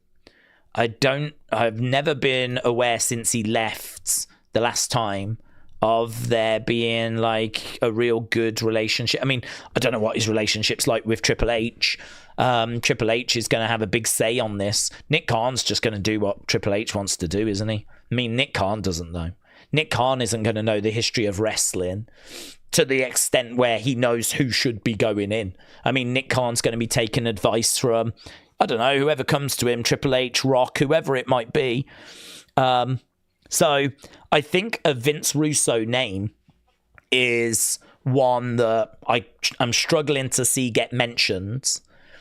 It's one that I'm seeing very far down the pecking list. And I honestly don't know his relationship with Triple H. If he doesn't have a good relationship with Triple H, I can't see Triple H necessarily putting him in, like, or, prioritizing him. Not when there's so many people that are still to go in. So I think with Vince Russo, I think for his contribution to wrestling, he should go in. I don't think it's urgent.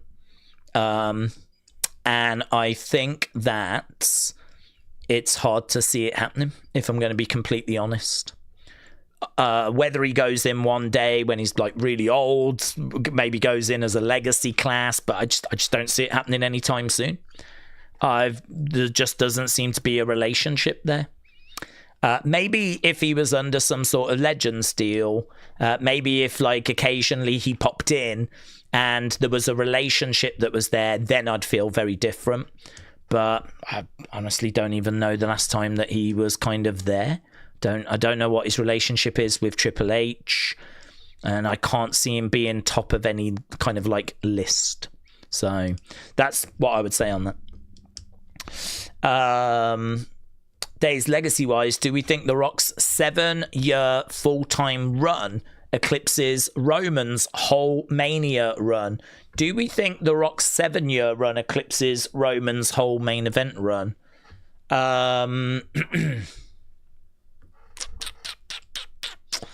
I think it's difficult because Attitude Era was a very special time where we were very much in the center of pop culture. So we are comparing something that was culturally a juggernaut. I mean, a lot of people, if you speak to them, will talk about Stone Cold Rock, Kane, things like that. I don't think that's the same now because it's a different world for Roman. It's not Roman's fault. It's just, it's a different world. There's so many more options right now, right? So many more options. So I think for me, we're in a situation where they are both greats of their time. I wouldn't really want to compare them because I don't think it's fair to compare them because I think they're so different. One is going to be a real focal point and is going to be really a big focus for The Rock because there was only so many TV channels. We didn't have really widespread internet. I don't think broadband was around at that time. It still would have been dial-up. So even if you had the internet, it was very limited as to what you could do. We didn't have YouTube. We didn't have social media. There was only so many channels on TV. There wasn't Twitch and streaming and TikTok and all of these things. So, The Rock's one of the biggest stars of his time periods when WWE had a lot more attention on it, right?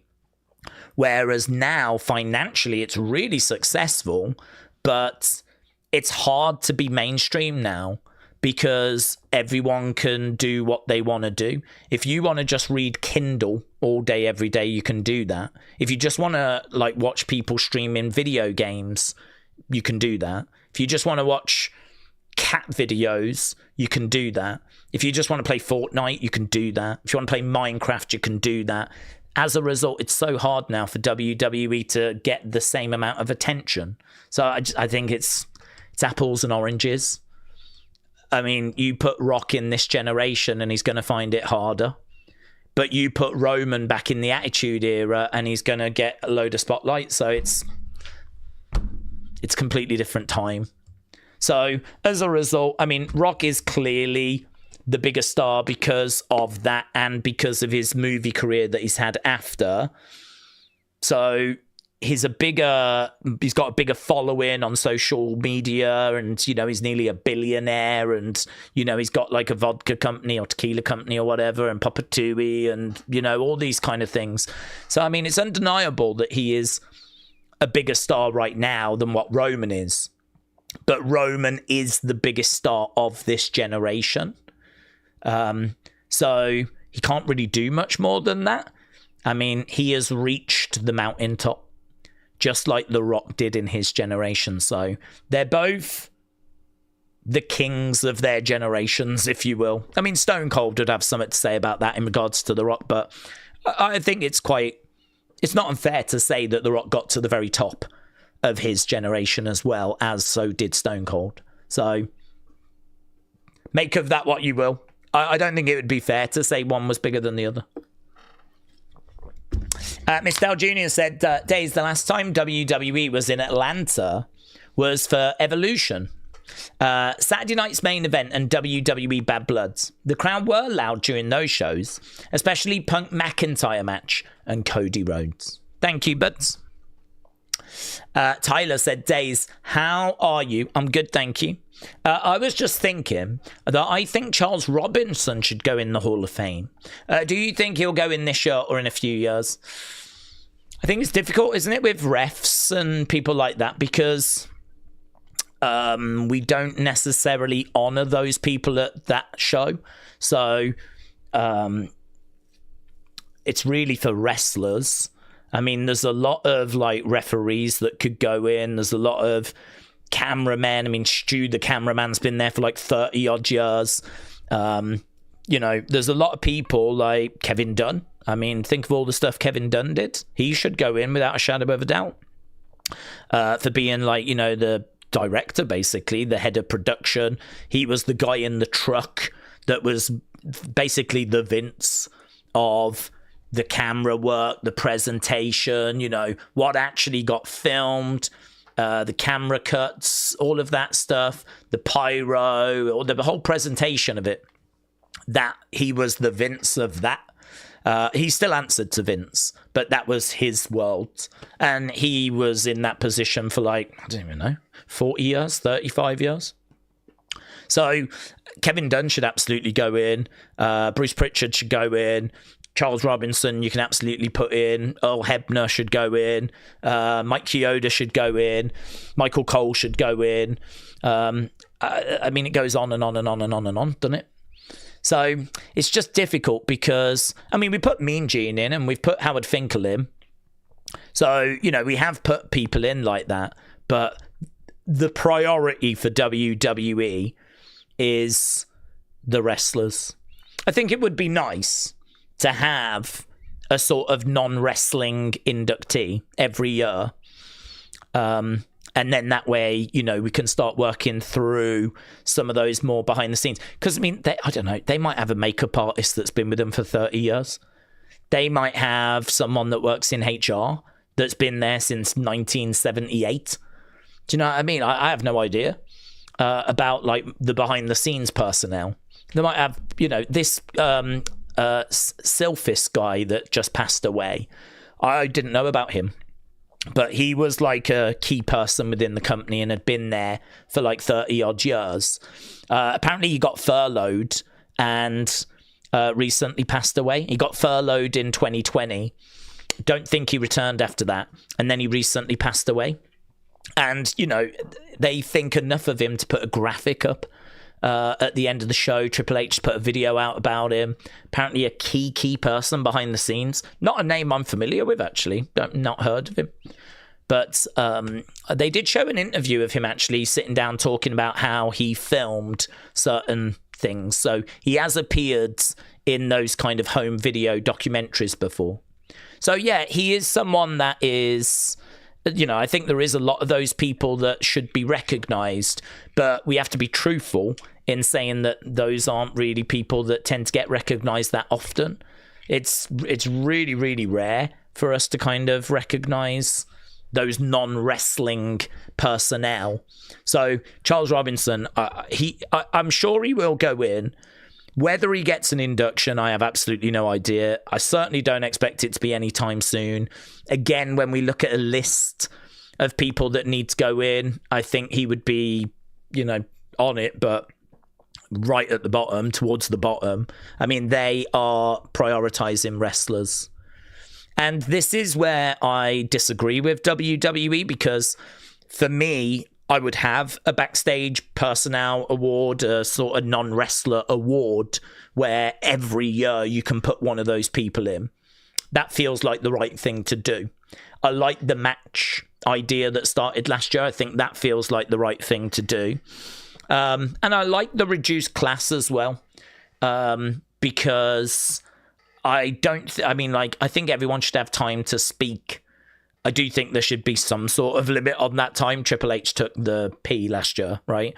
But I do think that everyone should be given a chance to speak. I hate those speeches where you can tell that they're kind of rushing through because the headliner's going to have all the time. So I kind of like to, a good 20 minutes for each person, something like that. 15, 20 minutes for each person. Keep it 3 in a class. Then do tag team, non-wrestling personnel, match. So maybe it's like a 2-hour show. 2-hour show, 20 odd minutes. Match doesn't need 20 minutes. You can make that shorter, which means your main eventer can have a bit more time. Your non-wrestling personnel doesn't necessarily need 20 minutes, although it could be really interesting. Could you imagine some of the stories they've got? I mean, imagine Larry that drives the truck and has been driving it since 1979. Some of the stories that he'd be able to tell us, I bet it'd be really good. I bet it'd be really interesting. So, I don't know. I think there's a way that you can do it, but at the moment, just looking at the way they do it and how they did it for last year, it seems like there's a class of 3 or 4 wrestlers. Then you've got Legacy, and maybe some people make it in through Legacy.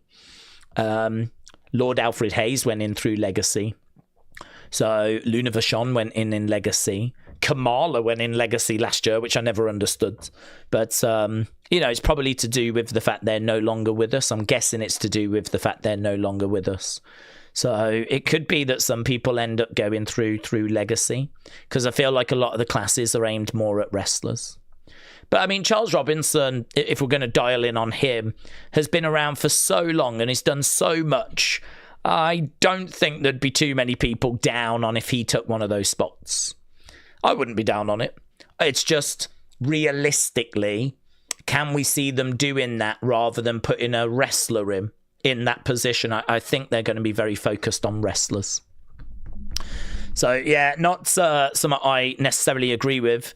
I think that they've still not got it quite right. I think you've identified one of the kind of criticisms I would have about it. Jared said, are we surprised that AJ's in the Hall of Fame before John? No. It doesn't matter. No one goes in any kind of order. It's not the best people, most deserving, go in first. It's more to do with schedule. So I think the way they've done it is right. We spent a whole year knowing that John was going to retire. We got to December. We said goodbye. I personally feel like this year would have been too soon, because I feel like we spent most of 2025 talking about not long now. Who do you think's going to retire John?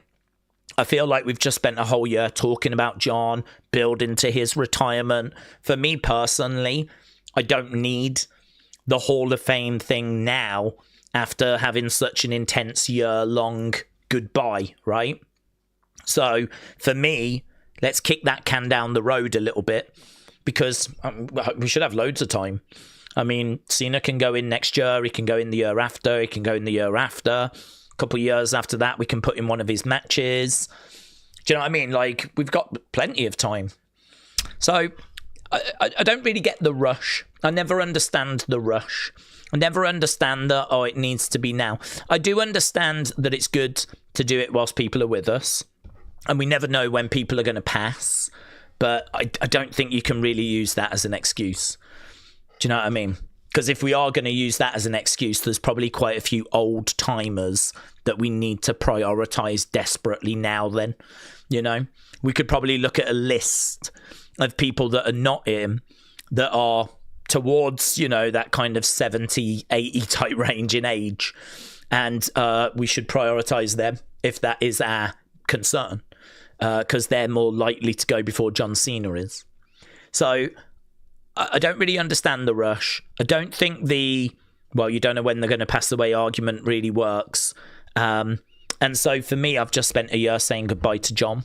So don't need it right now. AJ Styles, we didn't know that he was going when he went. We knew he was going to retire at some point this year, but we didn't know it was going to be at the Royal Rumble. So we got to the Rumble, and we're like, is this going to be it? I think he might get past this. I can't imagine he'll retire in Saudi at the Rumble when WrestleMania is so close. And then, of course, we find out that's exactly what he's doing, right? And he's explained why. But I think that was more of a shock. And we didn't spend a whole year saying goodbye to him. And there was plenty of people tuning in yesterday wondering if there was going to be more from AJ's career. Because even yesterday, people still weren't quite on board with this is it. It is over. So I actually think his induction, it was like a really nice way of saying, no, that was it. That was it. Did it need it?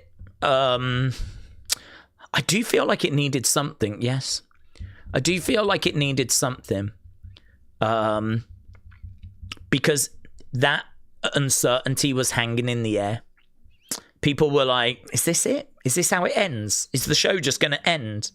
And so it really felt like we was building to something. AJ was just sort of standing in the ring, just sort of a bit of a loose end, because he'd finished saying what he had to say. And then it took a while for the locker room to kind of come out. And so he was just awkwardly sort of standing there waiting as people were kind of coming out. And it did feel to me like we needed a moment at the end, an explanation. So I thought the way they did it was great. They maybe could have done it a different way, where you didn't have to do the Hall of Fame thing. So, for example, we could have brought everyone out first, then brought AJ out. He could have said what he said in the ring. And then when he leaves the gloves in the ring and says thank you, turns to the entranceway. He's not waiting for people to come out. They're already there. And they're all applauding, shouting, thank you, AJ. Get the whole crowd going, right? And it ends with AJ kind of looking around and everyone's chanting, thank you, AJ. Fade to black. You maybe could have done that instead. But the way they did it was quite awkward, where he finished saying what he said and then they started bringing people out. It took flipping ages. And he was waiting. We were waiting. It's like, are we waiting for anything in particular? And then it turns out we was. The Undertaker. And then he comes down and does the Hall of Fame thing. So I'm not critical of the segment. I think the way they did it was great. I loved it. Really enjoyed it. Put a big smile on my face. Filled my heart with joy. And I really liked it. But I think it did need something the way they did it. If they'd have done it the way they did it and then didn't do the Hall of Fame thing, that would have been like, I think something was missing. So, yeah, who goes in first doesn't matter. It doesn't make any difference. Not to me, anyway. I don't judge those that go in first as being more deserving. It's more to do with schedule. It's more to do with who's the right person to go in this year.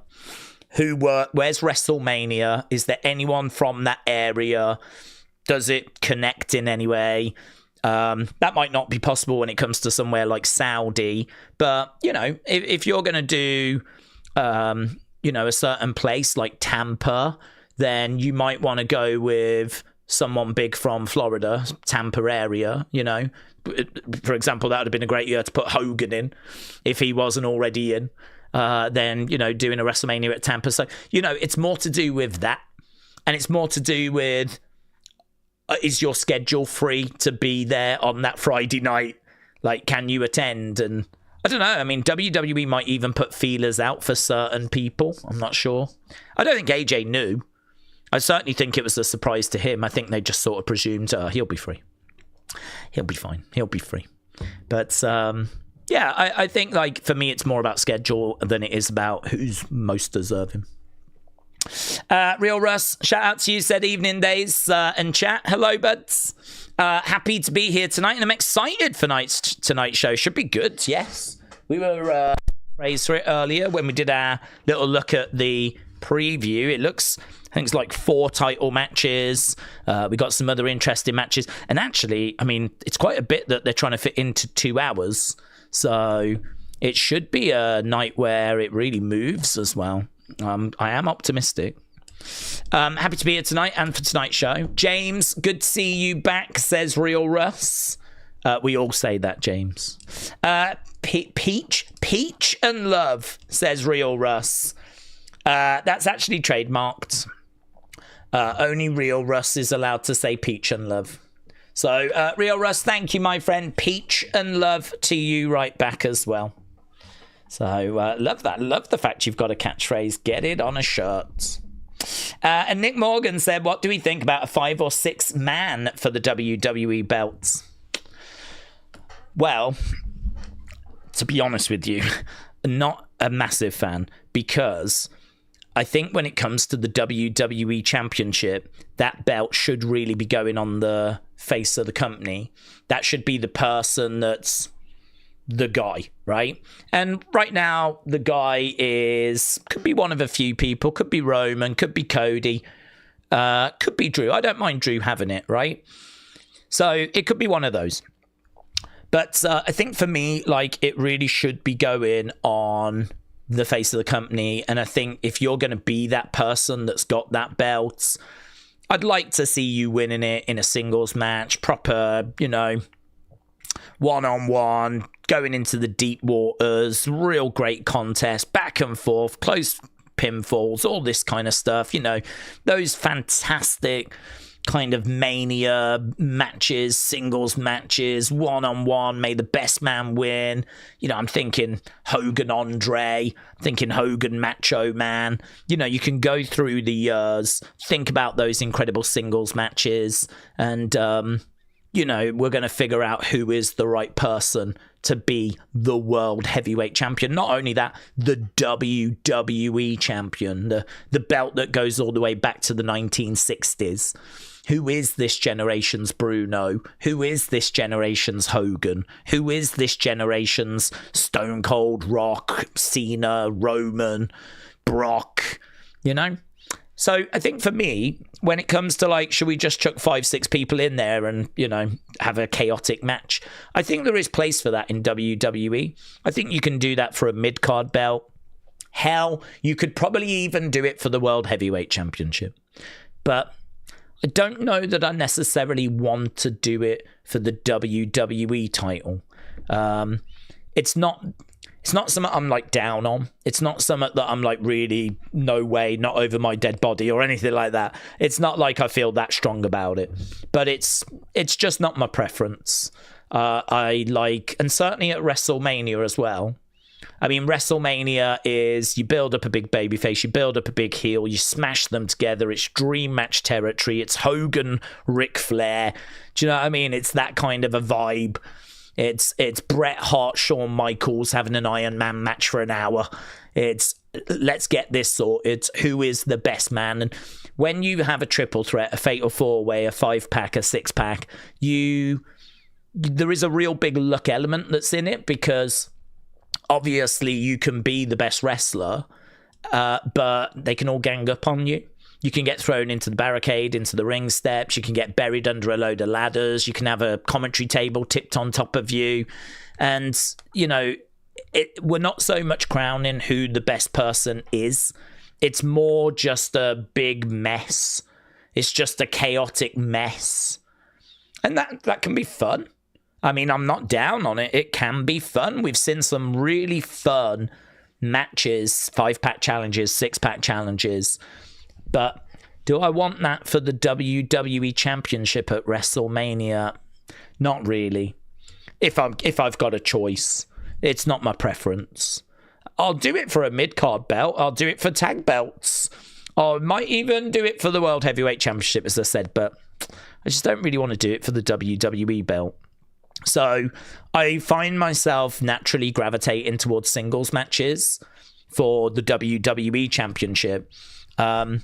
So rather than it being like, let's chuck Randy, Jacob, Cody, Drew all in a match and just make it a big mess. I think back to that triple threat at, say, WrestleMania 37 when it was Roman and it was Daniel Bryan and Edge. I didn't enjoy it. I think it's one of the weaker main events in recent years. I don't think it was that great. I don't think it's even regarded as being that great. It's just... yeah, I don't know. Triple threat. I mean, I've said this before, haven't I? That like triple threats are not really my priority, but I mean, recent years they've been so good. I will be the first to say that Io, Rhea, Bianca, fantastic. CM Punk, Seth Roman last year, fantastic. Drew, Sheamus, Gunther, fantastic. So, if we did Drew, Jacob, and Cody, I would expect that to still be a fantastic match. I would still expect it to deliver. It wouldn't be my preference, but I would still expect it to deliver. But I don't know, if you chuck Randy in, and certainly if you want to get to like 5 people, 6 people, I think you're losing me. Adding an extra person doesn't make it a better match, in my opinion. I sort of feel like every time you add an extra person, the match gets a little bit worse, actually. I feel the exact opposite. A singles match is my preference. If I have to go triple threat, okay. If it becomes 4-way, then like, okay. If it becomes 5-pack, it's like, oh my God. I mean, I know what it is. If it's just going to be a big mess if it's a 5-way. And that's okay. That's not a problem. I just don't know if I want that for the WWE Championship at WrestleMania. But if we was to get that, I would not be moaning and complaining about it. Because, to be honest with you, I don't think they've done a very good job of setting the table for a singles match that I would actually want to see. I don't think they've really set the table for something that I'm clamoring for. I can't really sit here and go, oh my God, I hope it goes this way. And that's the sad truth, is there isn't really a match I'm sitting here going, oh my God, please. Oh, please. I hope it goes this way. I don't have that. I don't feel that. I don't find myself really rooting for anything in particular, which is a bit of a shame, to be honest with you, but I don't think I'm alone. I don't think I'm alone in that. I think there's probably a lot of other people that feel similar, that they're also not necessarily rooting for a specific match. There's probably matches they would rather have compared to others. But, yeah, like Roman, Punk, okay. Drew, Cody, seen it before. Drew, Cody, Jacob, okay. Okay, NXT is starting. Robert Stone is kicking us off. He's on the podium.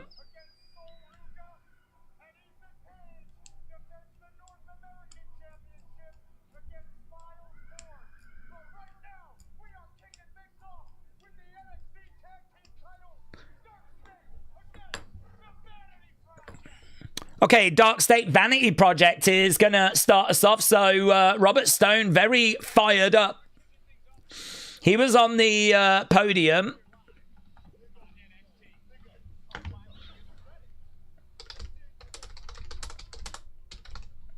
How do you spell vanity? Vanity. Bum, bum. Let's go.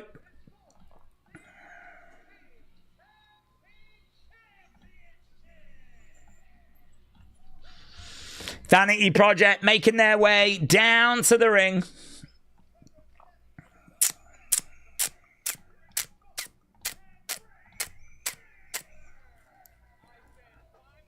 Right, Dark State is still dark shiz, says James.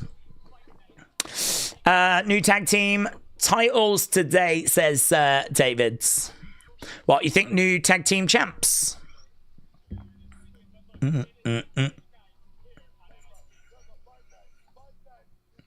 Fight night is tonight, says Booker. It's a big night tonight. 4 title matches. It's a stack show. Here's Dark State.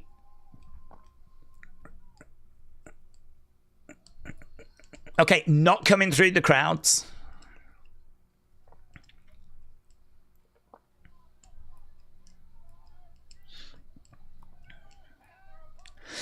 Dark State making their way down to the ring. All members here. Osiris, Saquon.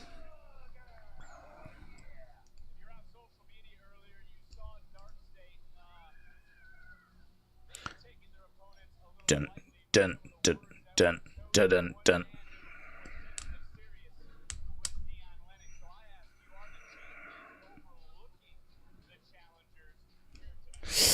Vanity Project looks more confident in their presentation, said Shining Wizards. 7 matches tonight, says Robbie. Daze, I think you're on something with Danhausen, said Butterpants. What if that dastardly Danhausen cursed the Vision? That'd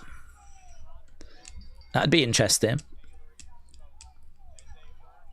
Okay, here we go then. We're starting off with Ricky Smokes against Osiris. Osiris is a big boy. Ricky Smokes charges over.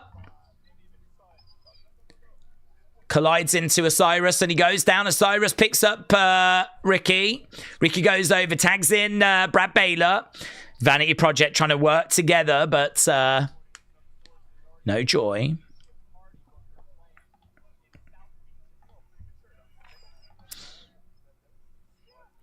Brad Baylor kicking at Osiris. Brad Baylor now trying to pick up Osiris. This is quite good, actually, for making Osiris look like a beast. Brad Baylor tried to crossbody Osiris and ended up just going down. Brad Baylor on the outside calling for a timeout, but there is no timeout as Ricky goes into the corner. In comes Saquon. Osiris and Saquon working together. I think these two make a good team. Chop coming in there by Saquon. Smokes in the corner. Saquon knee to the midsection.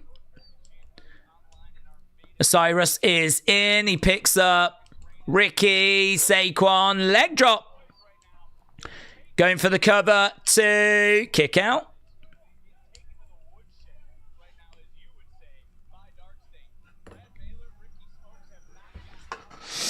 Okay, Osiris. Oh, trying to grab a hold of Ricky. Tag being made. Brad trying to make his way in. Suzanne said, I don't care for either team. Javi said, what's your favorite candy? Do you know, I don't really do chocolate bars. I don't really eat much chocolate. I'm much more into things like Haribo and Ben and Jerry's. Those would, if I was to have a sweet treat, it would definitely be one of those. Some Haribo, or I do like Ben and Jerry's, so I would definitely take that over like a chocolate bar. Kick out there by Brad. I always love chocolate, said Suzanne. What's your favourite, Suzanne? Leroy said, Balor looks like the love child of Matt Damon and Kurt Cass. Brad Baylor is, yeah, he reminds me, I mean, like a lot of people look at him and talk about a young Shawn Michaels. I do get that. Brad Baylor down on the outside. Right now we got Saquon going through, rolling up Smokes. Kick out. It's hard to beat a Reese's Cup, said Aubrey, or even a Snickers. I love a frozen Reese's Cup. Oh, I've never heard of that. Never heard. Is that, what's that? Is that like an ice cream, or is it like a Reese's cup that you put in the freezer? We're backstage with Fatal Influence. We're just seeing JC getting ready. JC Jane getting ready. Big night for her. I'm guessing that's our main event tonight. Right now, we've got Brad Baylor getting slingshotted into Osiris. Oh my God, that was good. Brad Baylor thrown into Saquon. Baylor is struggling. Ricky, everyone's struggling. All members of the Vanity Project are struggling right now. Brad Baylor actually hurled into Ricky's legs. I tell you, it's really good, actually. I mean, they've got Vanity Project bumping like flipping there's no tomorrow. They've got them being like chucked into each other, lawn darted. Like Vanity Project are just getting absolutely chucked around. It's making Osiris look really good. Look like a beast. Saquon's looking pretty good in there as well. Vanity Project are young. They're new. They're arrogant. They're annoying. I think it's absolutely fine to be treating them this way. Saquon getting him. Bang. Slam down there. Cover by... Oof, kick out. Brad Baylor kicks out. We are continuing. Saquon working on the arm of Brad Baylor. We've gone commercial break. Jared said, "Here's have £2 towards your Ben & Jerry's." Thank you, my friends.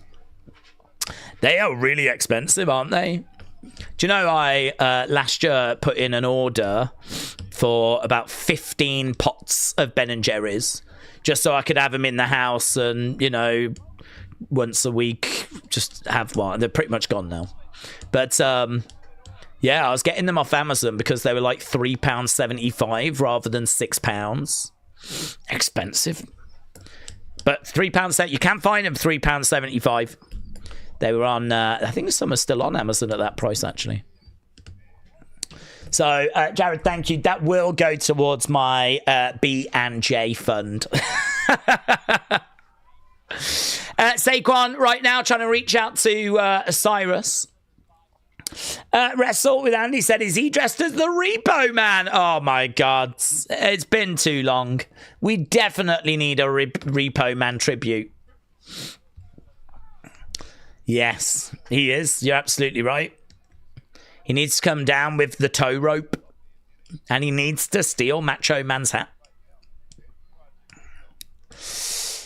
How were they delivered frozen? Oh, it actually comes through Morrison's.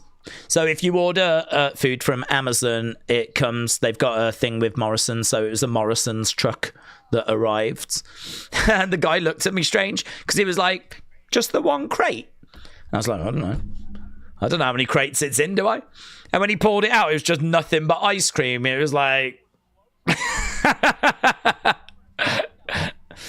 So I had to just take the crate in, dump it out, give him the crate back. But I think he's used to like delivering people's big weekly shops where they have like 5-6 crates worth of food. Probably not just one crate full of Ben & Jerry's. So yeah, it comes through Morrison's. I think they've got a link up with Morrison's. Deliveroo is better for Morrison's. They come quicker, said the Rips. What's your go-to Ben & Jerry's flavour? The cheapest one? I mean, honestly, I like pretty much everyone I've tried, but I think you can't really beat like a chocolate brownie type one. Cookie dough's obviously nice. I like the cookie bits that they've got. I had a new one the other day, actually. It was strawberry donut or something like this. It had little bits in that weren't cookie dough. They were like little bits of frozen donut. It sounds awful, but they weren't like frozen, like hard. They weren't soft. They were donut flavored, shall we say. and it was quite nice. These little bits in that kind of tasted like donut, but they were a bit harder than a donut, right?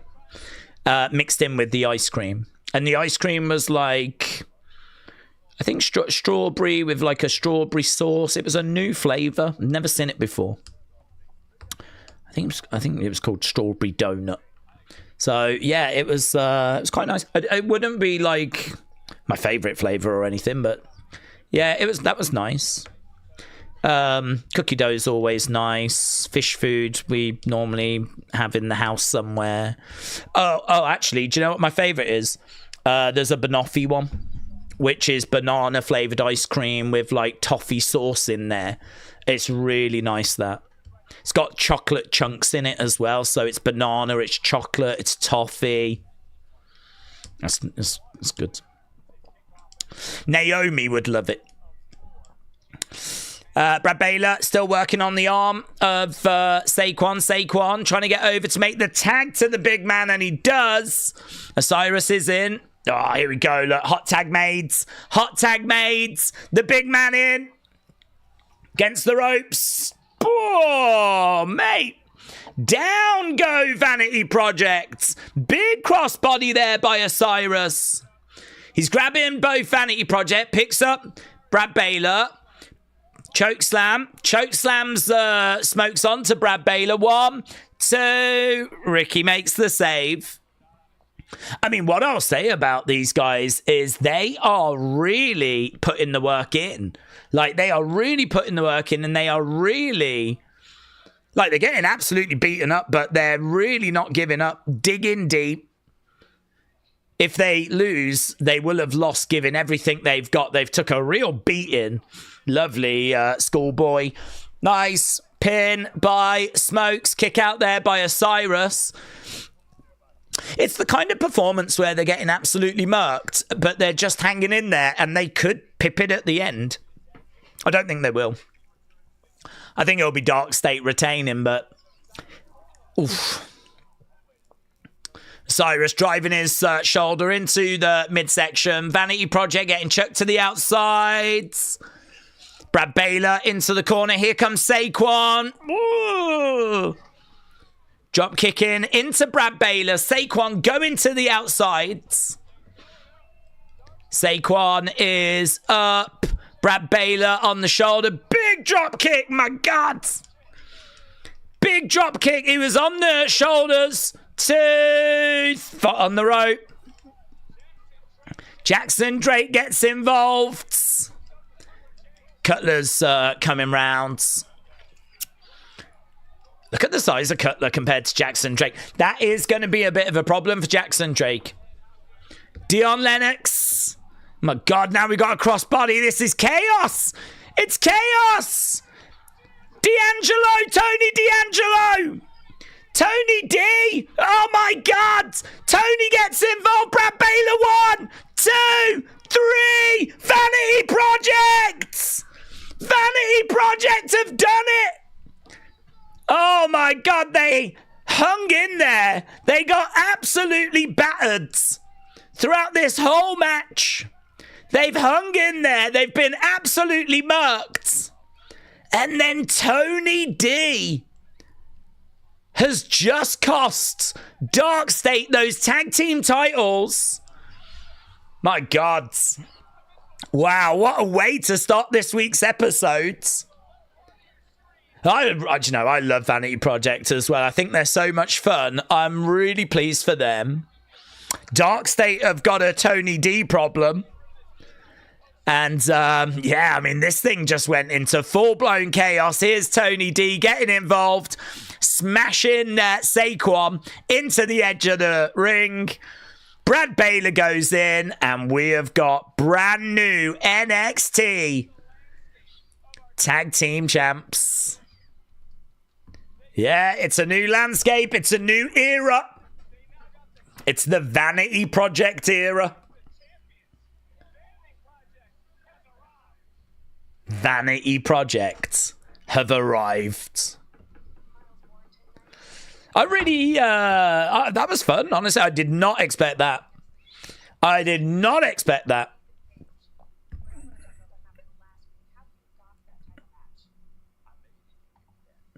Miles Bourne has got his shirt.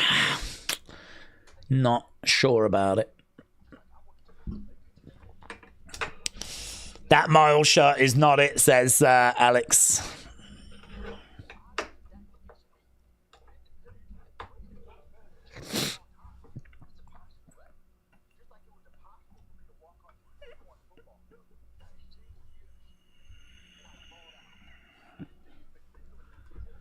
Ethan has been needling me and poking me. So we're just hearing from Miles. I mean, is this going to be a night of, like, new eras? We've got new tag champs. I mean, I think there's a chance for Miles. There's a chance for Soul, but I do think Zaria's going to cost Soul.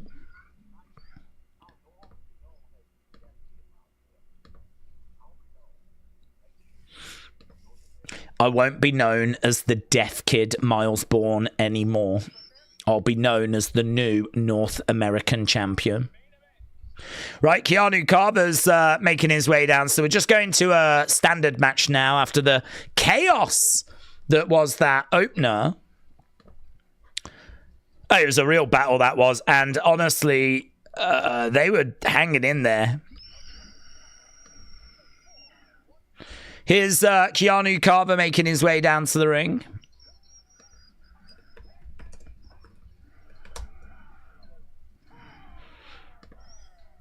Bum, bum, bum, bum, bum, bum. Okay, let's get rid of our poll. Keanu Carver, Sean Legacy coming up next. We're just going to commercial break. Okay, Solruka 60-40. You lot think she's gonna get that belt tonight. So you lot are with Solruka. Let's do a poll for that match. Match scores.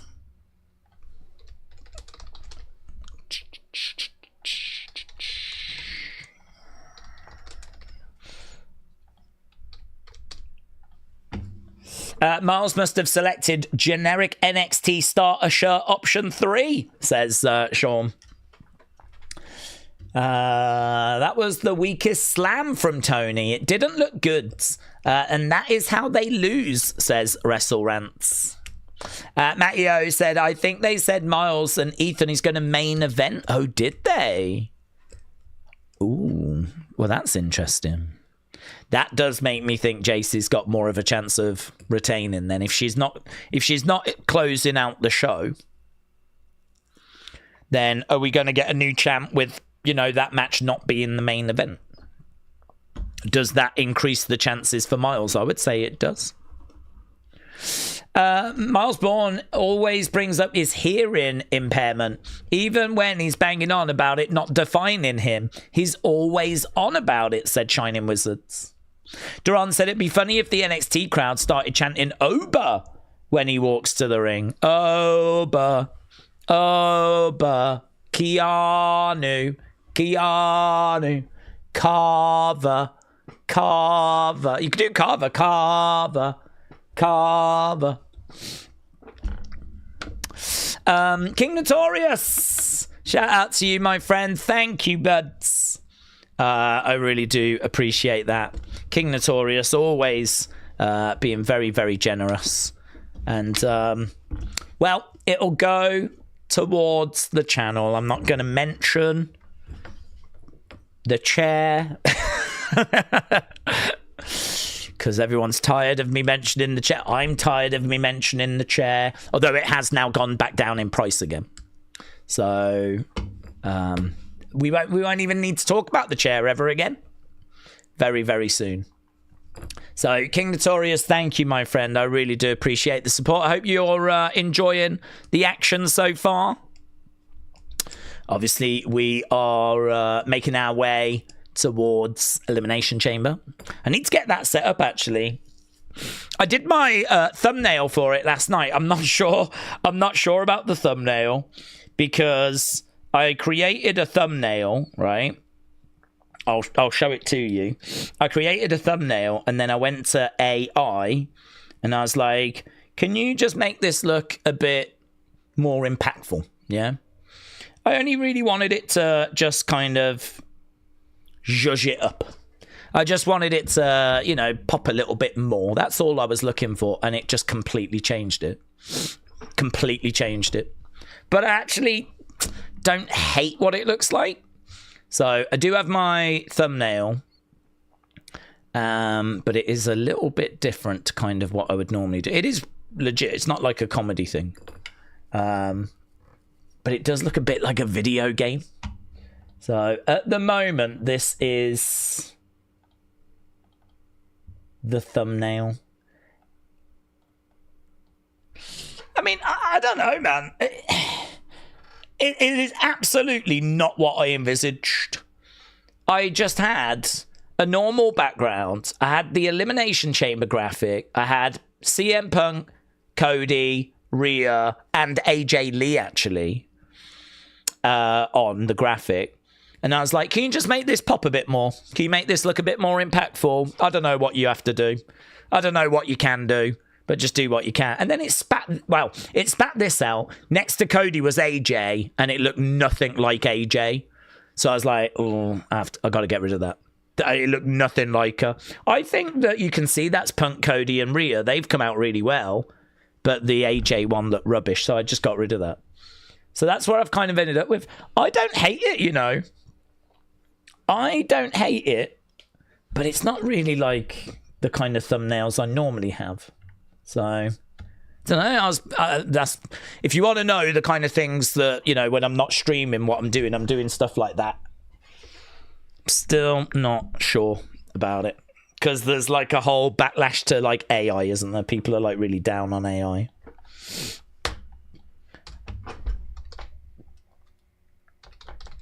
Keanu versus Sean Legacy.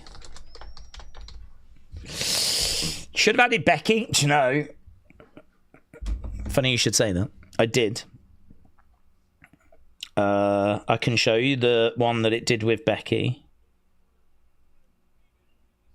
Oh, actually, I might not be able to show you the one it did with Becky. I might have already deleted it.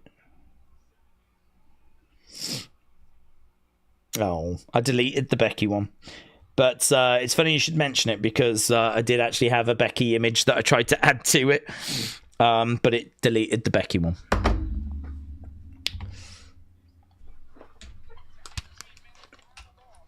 Okay, Sean Legacy is making his way down. Is that new music for him, or has that always been his music? Okay, we are underway. Dropkick. Leroy said, just make the council tax wait and just get the freaking... I know. Dropkick there by Sean Legacy. Oh, big shot there by Keanu Carver. Carver grabbing Legacy, chucking him back in the ring. Bang, yeah, that was a big blow that was by Keanu Carver. Carver's got Legacy right now, and over the top rope to the outside. It's another match, actually, where we've got one of the members looking like a real monster. We just had Osiris looking really, really good. Now we've got Keanu Carver. Bang. Keanu Carver looking like an absolute beast here. Chucking Sean Legacy around. Very, very dangerous, this guy, says Booker. Stomps coming in there by Keanu. Another kick coming in. We need to end this poll, don't we? Because I don't want to get mixed up. People getting all confused.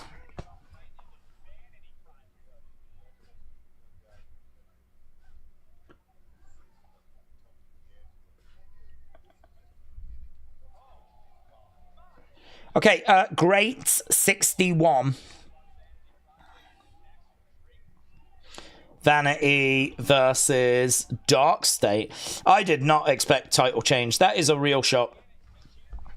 I mean, they've only just come up. I mean, blimey now, we were watching them in Evolve like last week. And now they're the NXT. Not that the NXT tag titles really mean a great deal, but big backbreaker there by Keanu. On the shoulders, Keanu has got Legacy, hurls him across the ring. Legacy is selling. He's in a lot of pain at the moment. I like how Legacy is like gritting his teeth and really feeling it. Chop coming in there by Legacy. Legacy on that top rope. Goes to the outsides.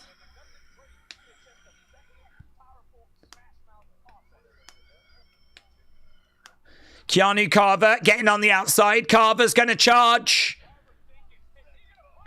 He's going to look to put him... It looked like he was going to drive him into that platform. We've seen that spot quite a few times.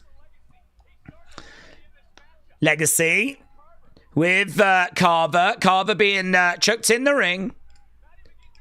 Legacy is climbing up. Legacy on that top rope. Splashing down. Going for the cover to kick out. So Legacy just enjoying a little bit of a comeback. Nice kick coming in. To the outside. Legacy holding arm. He's trying to come in. Springboard. Drop kick. Nice. Down goes Carver. Down goes Carver. Right now he's grabbing Keanu. He's being slammed down. Right now, he is down. We've got Keanu driving Legacy against the ropes. Collides into him. Legacy goes absolutely flying. Up in the air. Slam down. 1, 2. Carver wins. Carver wins.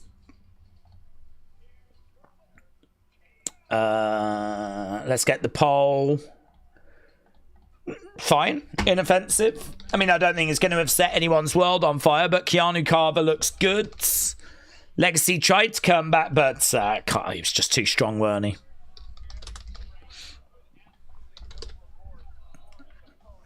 I like his look, though. I mean, he's got a bit of a boxing vibe. Like, those look like boxing shorts and boxing boots. Bit of blood in the mouth of Carver. Okay, we're backstage. There's Kendall, Ren.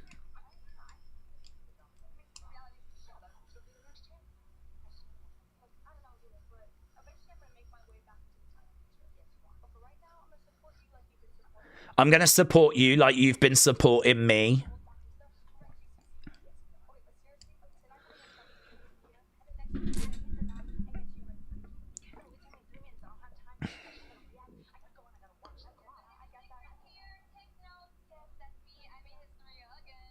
Okay, here is Kalani.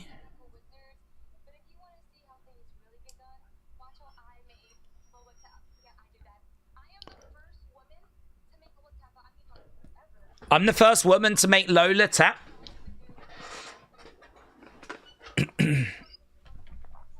Is she talking to me about submissions? Says Kendall. Ah, here's Lola. Lola comes in. We got a big brawl backstage. Okay, here comes Jasper Troy. It's going to be the speed match next. Okay. Jasper versus Elio versus Eli. Do you remember when last week that match went to a draw? So we were just like, let's put everyone in the match. King Yeti, shout out to you, my friend, says, get the damn chair already. King Yeti, thank you, my friends. I feel like you lot speak about the chair more than I do at this point, you know. But thank you, King Yeti. You'll be pleased to know that that will go back towards the channel. It is going to go towards a new chair that has been marked down on Amazon. And Yeah, very excited. The order should be getting placed on Thursday. Yeah, I will be giving you all regular updates because it is a big talking point in this community. The prestigious Speed Championship coming up next, says Glockness. Yeah, this is the big one. I'm surprised this isn't main eventing. This is the one that we've all tuned in for. So, yeah, match number 2, halfway in the first hour. But, Akeem said the chair has become a major distraction in the chat. I understand. To be honest, I feel like it is the community's version of Zarya and Sol Ruka. It probably should have just been something that went for a few weeks, but has now been going on for months and months and months. It gets, it's been dragged out. It's gone on way too long. We need to finish it. We do need to finish it. So perhaps I'll get the chair as soon as Zaruka split up. All I'm doing is I'm mirroring WWE. Yeah. If they can drag out Zaruka this long, I can drag the chair out this long as well. So as soon as they split, I'll get the order in. Maybe tonight is the night. Macarai said, Daze thoughts now is, considering Sol isn't main eventing, that Zarya turns. We're going to end the night with Miles as new champion. That's my guess, says Maca. Daze, the current chair is in worse shape than Martin Crane's. Oh, I'd kill for Martin Crane's. Honestly, it is so bad. I mean, if I go down on the floor, look at this. I've just got these bits on the floor. This is from the arm of the chair. This is it is literally, and I've got no joke, look at this. This is like bits of wood that have fallen from the chair. This is the current condition of the chair. It's really bad. The floor is just covered in these black bits that have come off the arms. And because whenever I get up, I sort of put my weight on the arm to kind of help me get up and whatever, right? Not that I'm, fat or anything. But if I'm getting up, I'll do that and I'll put my weight on the things. It's pushing the arms down. And what's happening is it's actually breaking the underside of the chair. And so as a result, there's just these bits of wood shavings on the floor. I mean, I'm not joking. This chair is in a really bad state. I'm going to show you. No one believes me. Look at the arms. Look at that. The flip. That's not right, is it? Look at it. Bent. Look at that. It's bent. Mate, this chair, honestly, I'd go on about it. Look at that water at the front. Oh, what's this? Blooming hell. People are like, I bet the chair's fine. No, it's a death trap. I'm lucky to be alive. Bloody wood shavings on the floor, black bits, and I've been honest. I've identified a very real problem. And I am going to get it resolved. So, rest assured, my friends, all your very kind generosity does go back into the channel.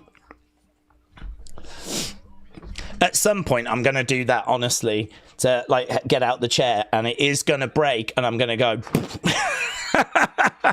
I can only hope that'll be on camera, though. If I am going to knock myself silly, I want to at least get some laughs out of it. Okay, we're back from commercial break.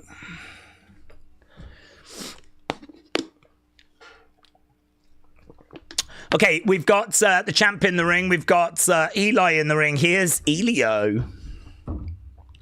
Elio LaFleur. Tyler said, I remember when you was on a couch. Yeah. Yeah. I was on a few couches, actually. I was on one upstairs and then one down here. But that's when I was like, I need to get a proper chair. Need something with some back support. Here's Elio LaFleur.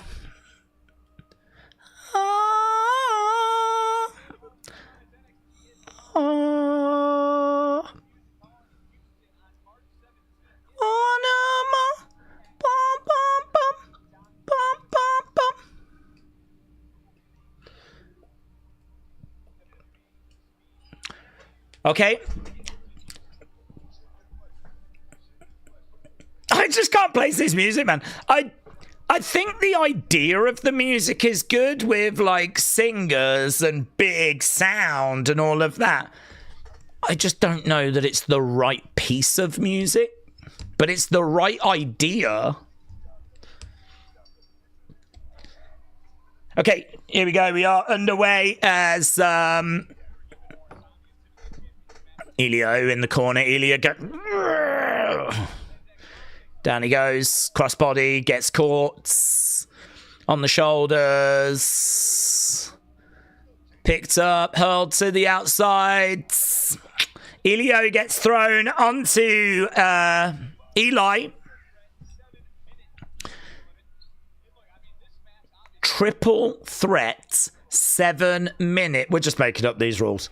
When has it been 7 minutes? Wasn't it 5?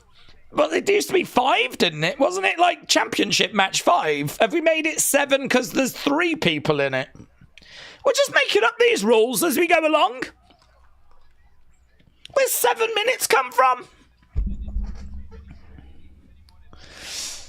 Vic Joseph said, does this extended time change anyone's strategies?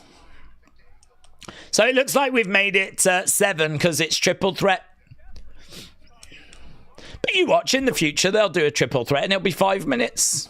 Oh, Jasper going into the ring steps. Booker T said, this is just wrong. Booker T's not having it.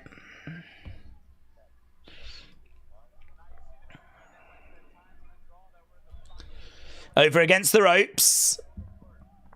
Okay. Elio and Eli in the ring. Drop kick there by Eli. Almost 2 minutes gone in this one as Elio is down. Lovely work there by Eli Knight, but let me see that. Oh, that is nice. That is nice. Standing vertical jump. Launches himself off that turnbuckle by like drop kicking it. Goes into a moonsault. That is filthy, isn't it? That is absolutely filthy. Nice twisting net breaker. Eli rolls out the ring. This is good, honestly. Bang to the outside. Lovely work there by Elio. Into the edge of the ring. And again.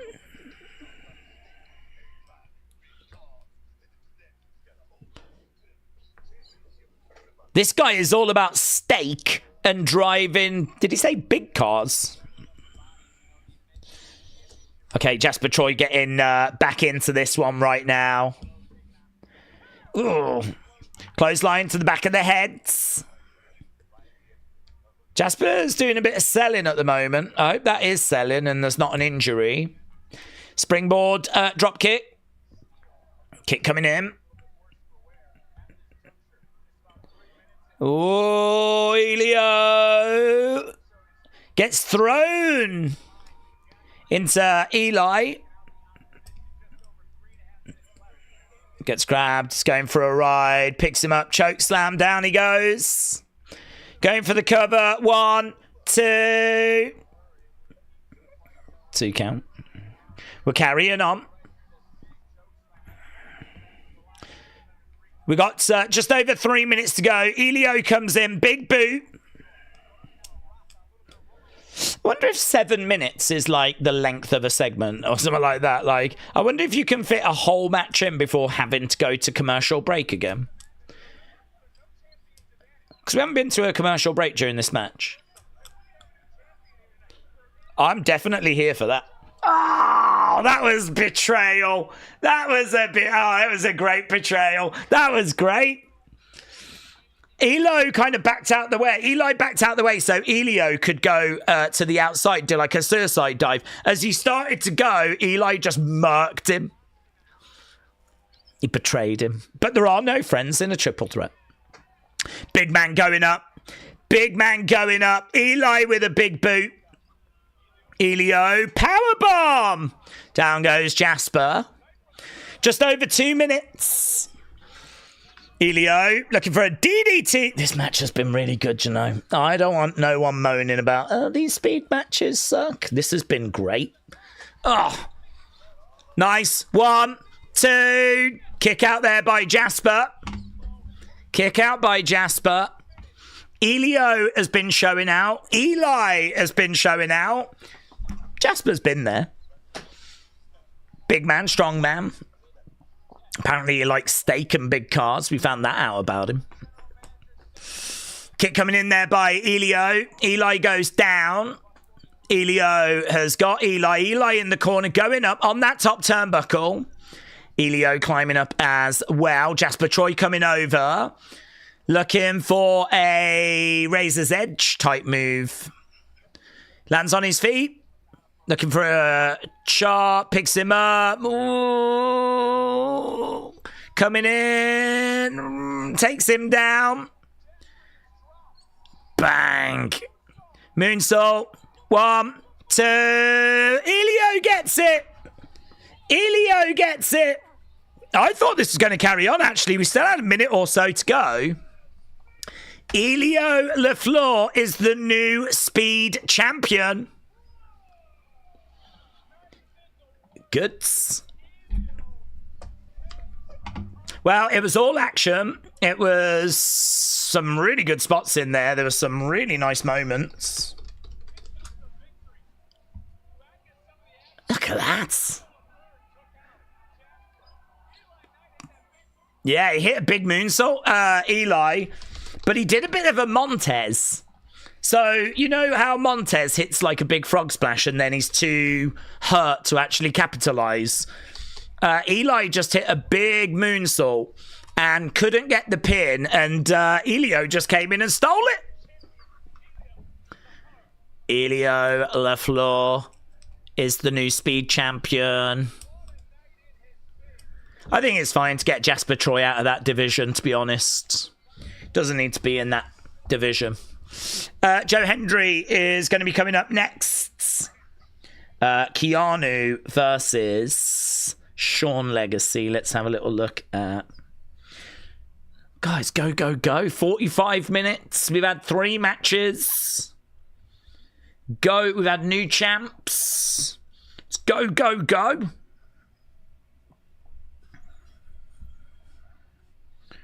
There's not enough time to get bored. Blimey now. Elio versus Eli versus Jasper. Jasper, the friendly ghost. Right. Get your thoughts in. I forgot to mention as well, we always do a little quiz thing for the members. As a result, we need your feedback on some questions. So if you click the Wrestle Feud questions at the top of the chat, you can leave your feedback. So just some fun questions. I can tell you, I can show you what they are. Take the mystery away. It is... Oh, we're struggling a bit for feedbacks, actually. We've had 23 feedbacks, so we really could do with a boost there. We normally get 100 quite comfortably, so... yeah, we've had 23 feedbacks so far of people leaving their answers. So the questions are, who is the best wrestler to impersonate? It's pretty good, isn't it? Who's the best wrestler to impersonate? Who is the best high flyer in WWE history? Right? Who is the most influential wrestler? Who do you think has influenced the most wrestlers? Who do you think wrestlers look up to? Who should retire Brock Lesnar? So when we actually get to SummerSlam, who should be the one to retire Brock Lesnar? There's probably a very obvious answer there, but maybe you don't think that's the right answer. Perhaps you think it should go to someone else. If you do think someone else, who do you think? So there we go. 4 questions. Who's the best wrestler to impersonate? Who's the best high flyer in WWE history? Who's the most influential wrestler? And who should retire Brock Lesnar? There we go. Lovely.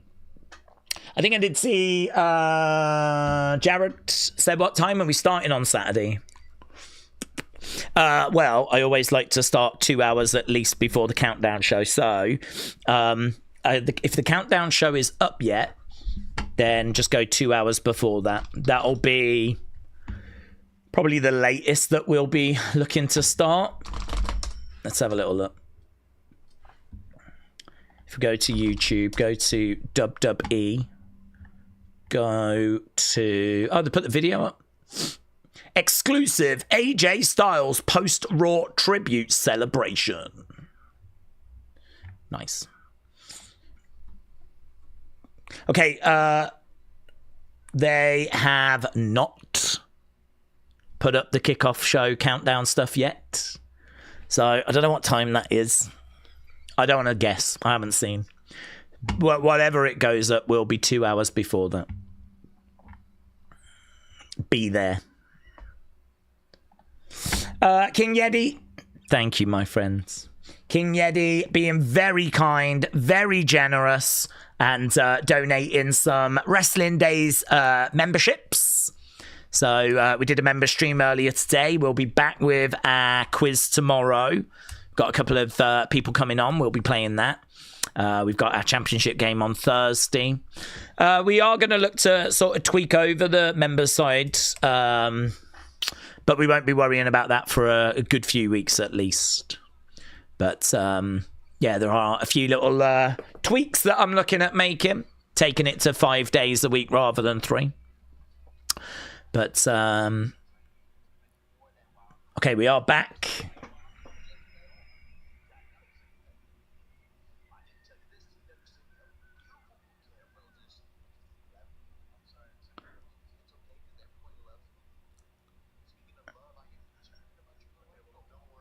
I am concerned about your little ankle.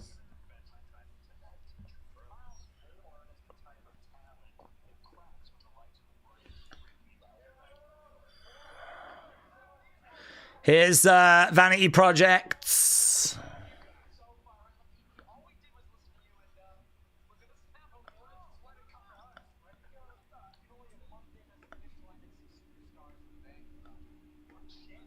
Look at us now, says Vanity Projects. We listen to you and look at us now.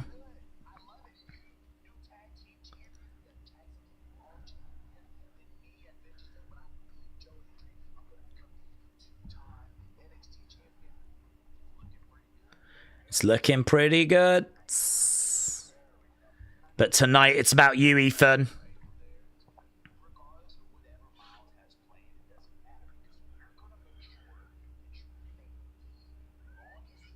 We're going to make sure you remain the longest reigning champion. Things are all good, aren't they, for them? Are they going to stay that way, though? Are things going to stay good?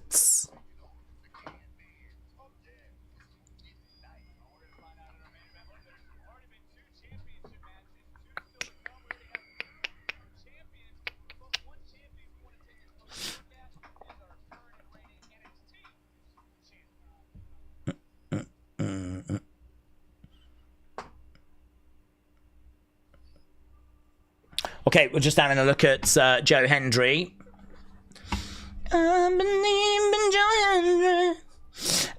Daze, how do I subscribe to the channel?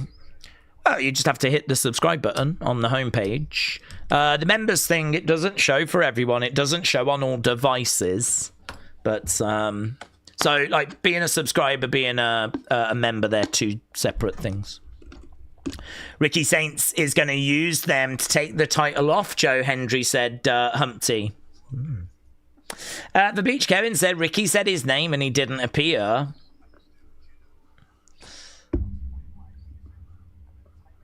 Well, he has appeared in a vignette.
This is a really good vignette, you know. I mean, I don't know much about Joe Hendry, so I'm actually learning quite a bit.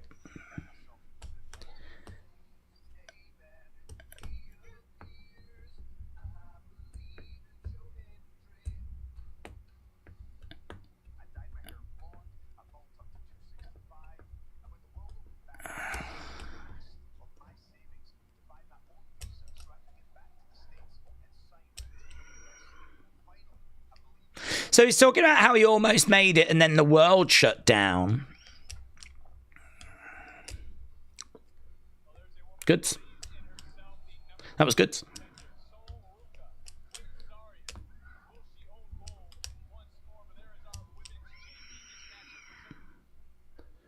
What happened to the commentary team?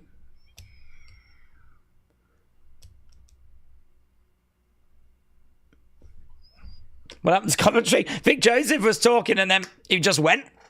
It seems like it's going to be our women's title match next.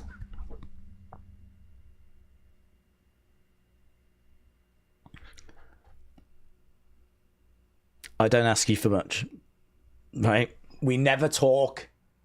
I don't ask you for much. But there is just one thing in my whole life that I need from you, right? Never needed you before, but there's one thing I need from you.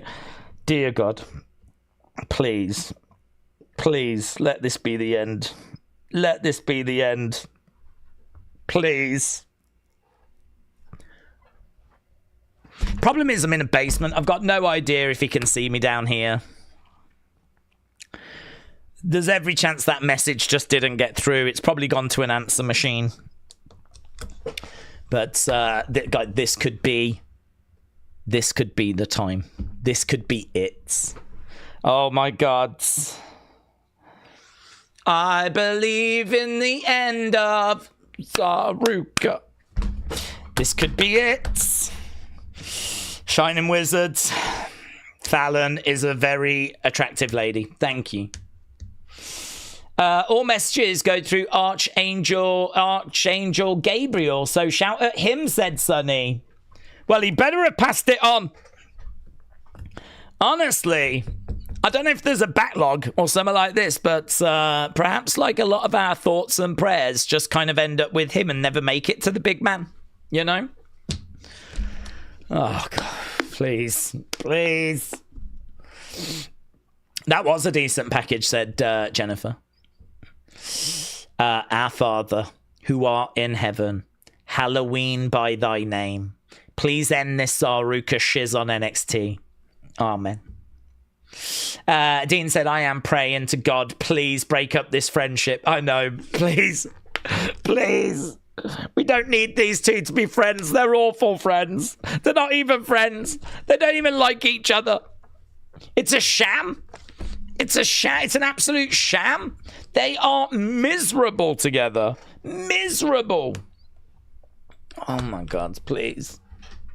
For them as well. Just for them, for their own sanity. For us, for them, for anyone, for everyone. Please. Is there anyone, do you think, in the world hoping they stay together? Is there anyone out there that's like, oh, I hope they don't split up this week? They've been so close to splitting up. I hope they're going to be okay. There must be someone somewhere. I would love to find that person and slap them. I would love to. Have you been watching the same thing we've been watching? This has been torture. This has been like water torture. Chinese water torture. I can't imagine legitimately there is anyone out there hoping that they stay together. There can't be. Maybe Tony Khan. Perhaps AEW. Just for the lols. I don't know. I know where I stand on this situation. I'm borderline pretty close to booking a flight and splitting them up myself. I might just knock on Zaria's door, go, hello, you don't know me, but I thought you might want to know. Sol Ruka told me she thinks you're fat. Came across really harsh to me, but, you know, I don't want to get between you two. here's another one of those NXT Origin things. This is, we saw Finn Balor, now we've got Damian Priest.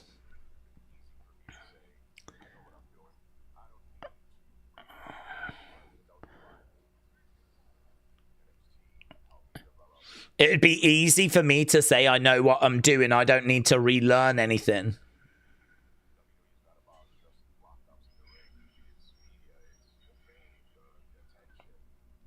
It's media, it's fame, it's attention.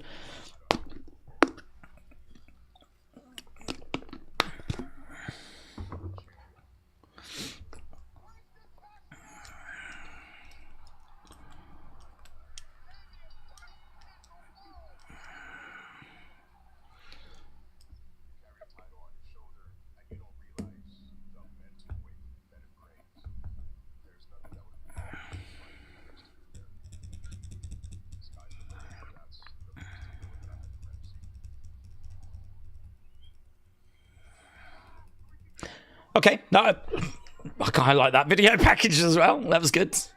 Dark State, they didn't like it. I don't think they're angry at the video package.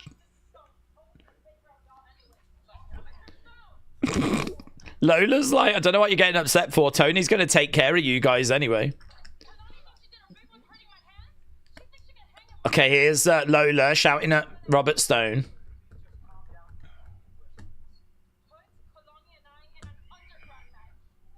Underground match. Lola wants an underground match. God, if I was Robert Stone, I'd be like, I'm sorry, you've come into my office shouting and you're talking to me like this. How about you get out?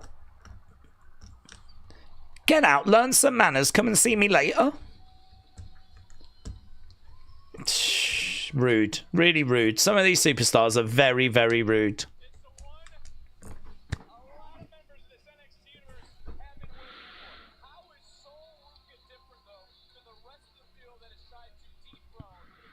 Look how friendly they are this week. I mean, you just wouldn't know the resentment these two have got for each other.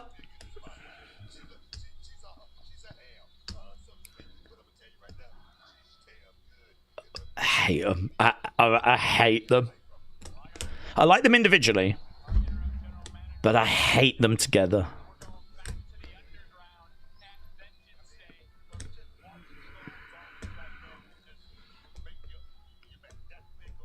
Oh, actually makes me angry. That entrance made me angry. I'm actually feeling angry. Everyone shut up. Even though this isn't as special as it used to be. Still good though.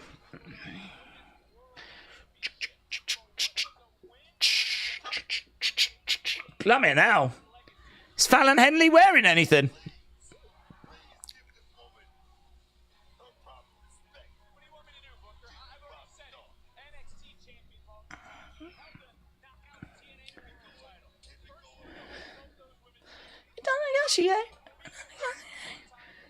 No weakness.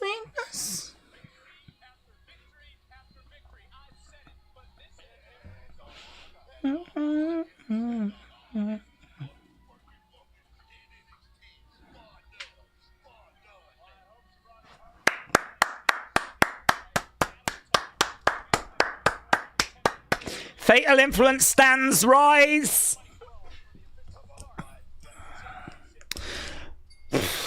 I mean, it was still good.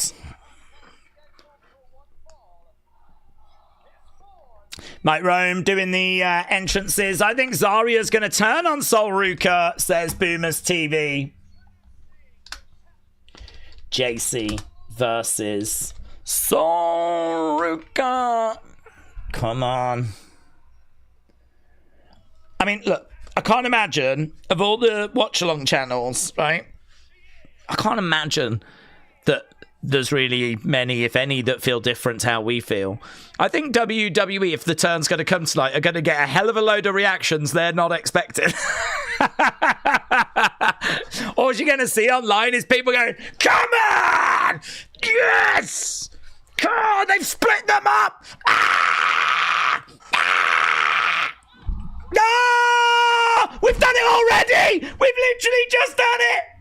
Ah! Ah! Yes! We didn't even get the match! We're not even getting the match! Oh! You're the man! You're the man! Yes! The big man came through! God, God, God, God, God, God, God, God! G-O-D! G-O-D! G-O-D! G-O-D! Why are we still doing the match? Why are we still doing the match? Why are we still doing the match? Why did we do a match? We did a match! JC just won the match! What are we doing? They split up! Yeah! Get the champagne out! Yeah! Woo! I feel like JC. Look at his face. Why is he shocked? Has he never watched NXT before? Blimey now. Why are all these people shocked? They just cut to someone in the crowd like this. Why have you not been watching the show? They can't stand each other. Oh my God. There has not been a slower train moving in the history of slow train storylines. Fancy being shocked. Imagine looking at that and being like open mouth shocked. Blimey now. It's a great day. It's a great day. It's a great day. Guy, it's a 10 out of 10 show. It's a 10 out of 10 show. Come on. Come on. This is it. Do you remember last year we were like, oh man, wrestling, it's really suffering, it's struggling. Hopefully 2026 is going to be the year. 2026 is the year. This is the year.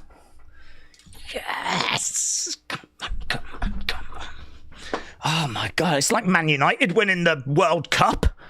It's amazing.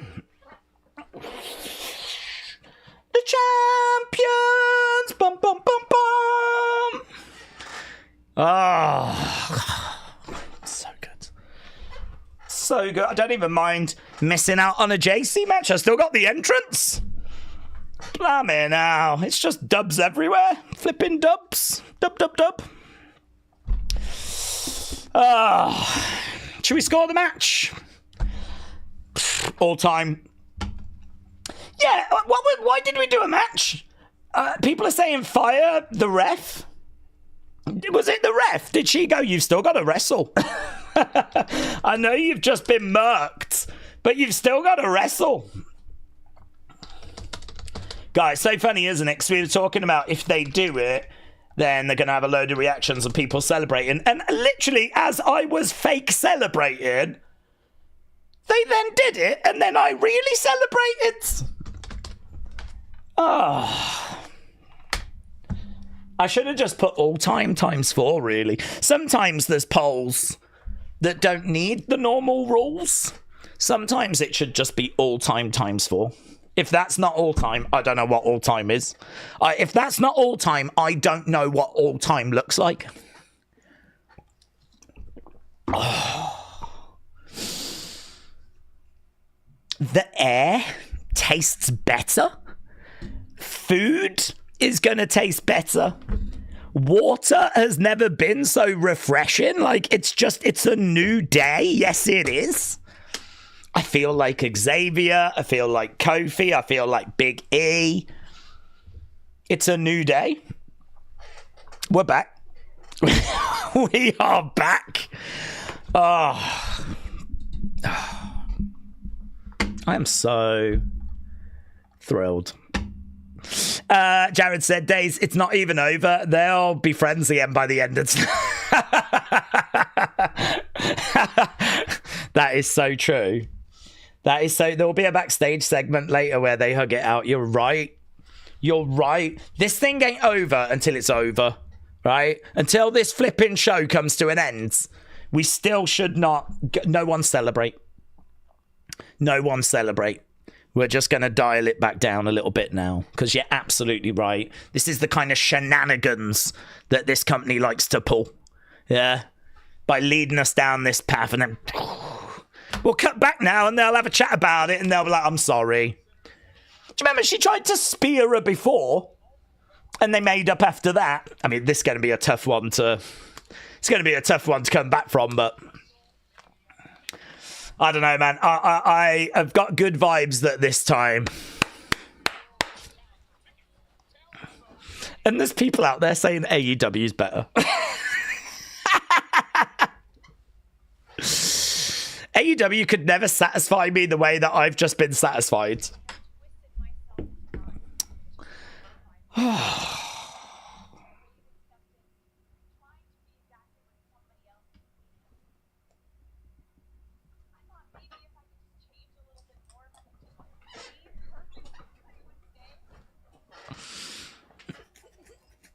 Okay, Tatum's in the crowd.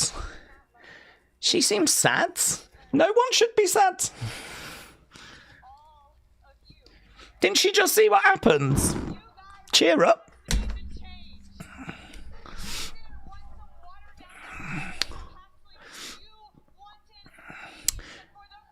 You guys wanted me.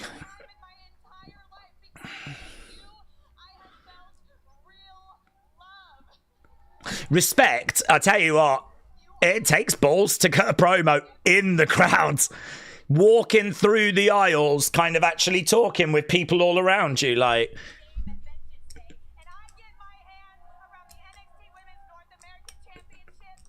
Fair play.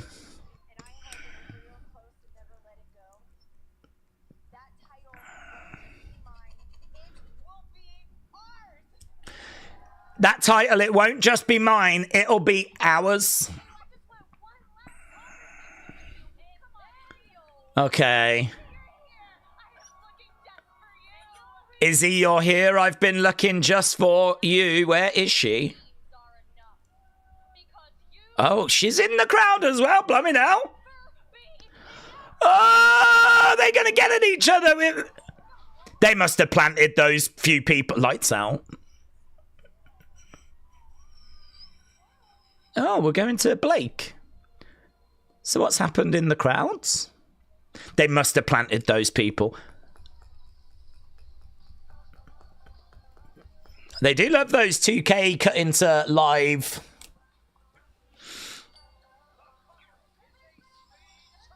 I just looked up at the crowd to see if those two were still there. They're not. They've gone. And the whole back row is going... I was like, oh, is Izzy and Tatum still up there? And instead you got the whole back row going...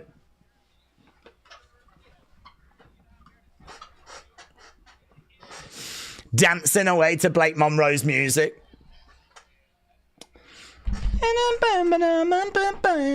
Yeah. Yeah. I flipping love this community. Ah, Bella's gone, we're underway. Speed match. Yeah. Right there, all time, 45%. A little bit of confusion from the rest of you. 55% of you not quite on the same page as the rest of us, but yeah. I'm with the 45%. It's the greatest thing that ever happens. It's this generation's Hogan Andre. And we will remember this day for a long time. Okay, we are underway with Blake and Thea. Blake says Robbie is melting. Oh, yeah. She's going to do that springboard senton. 1, 2. Oh. She's going to do that springboard senton. I'm going to be really interested when she hits it. I heard Blake Monroe in an interview say that she actually, like, bust her ribs, really. Oh!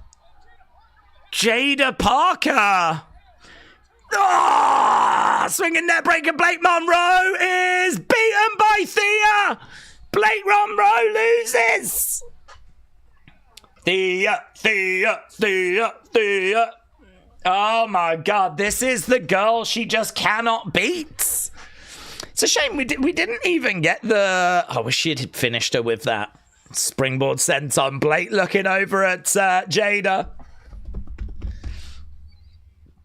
Thea Hale gets the victory. Blake Monroe murked by Miss Parker. Drive by! Drive by!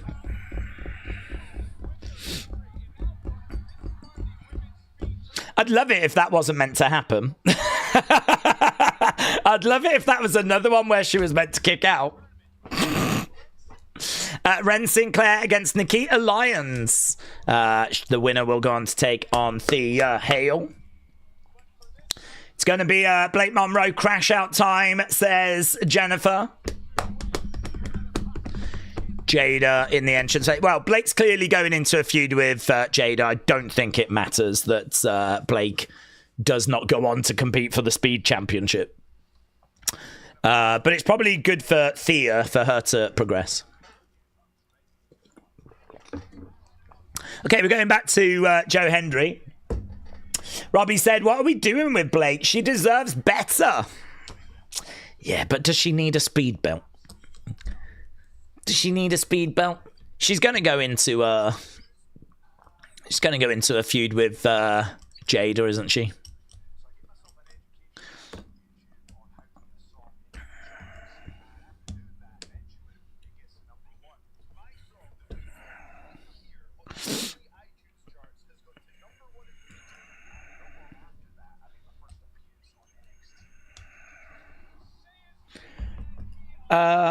This was the worst NXT in years, said the Beach Kevin.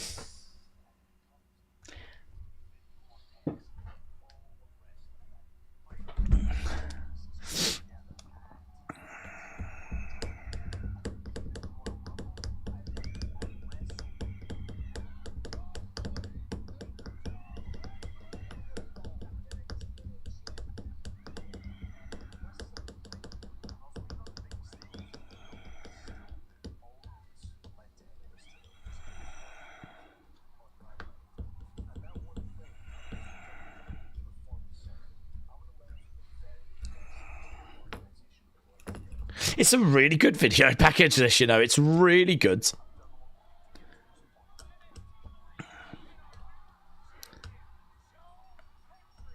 It's a brilliant way of going, do you know what? This guy ain't a joke. This guy isn't the turnaround, we believe guy. He had to do this. And it's got like old footage of him from like 2013.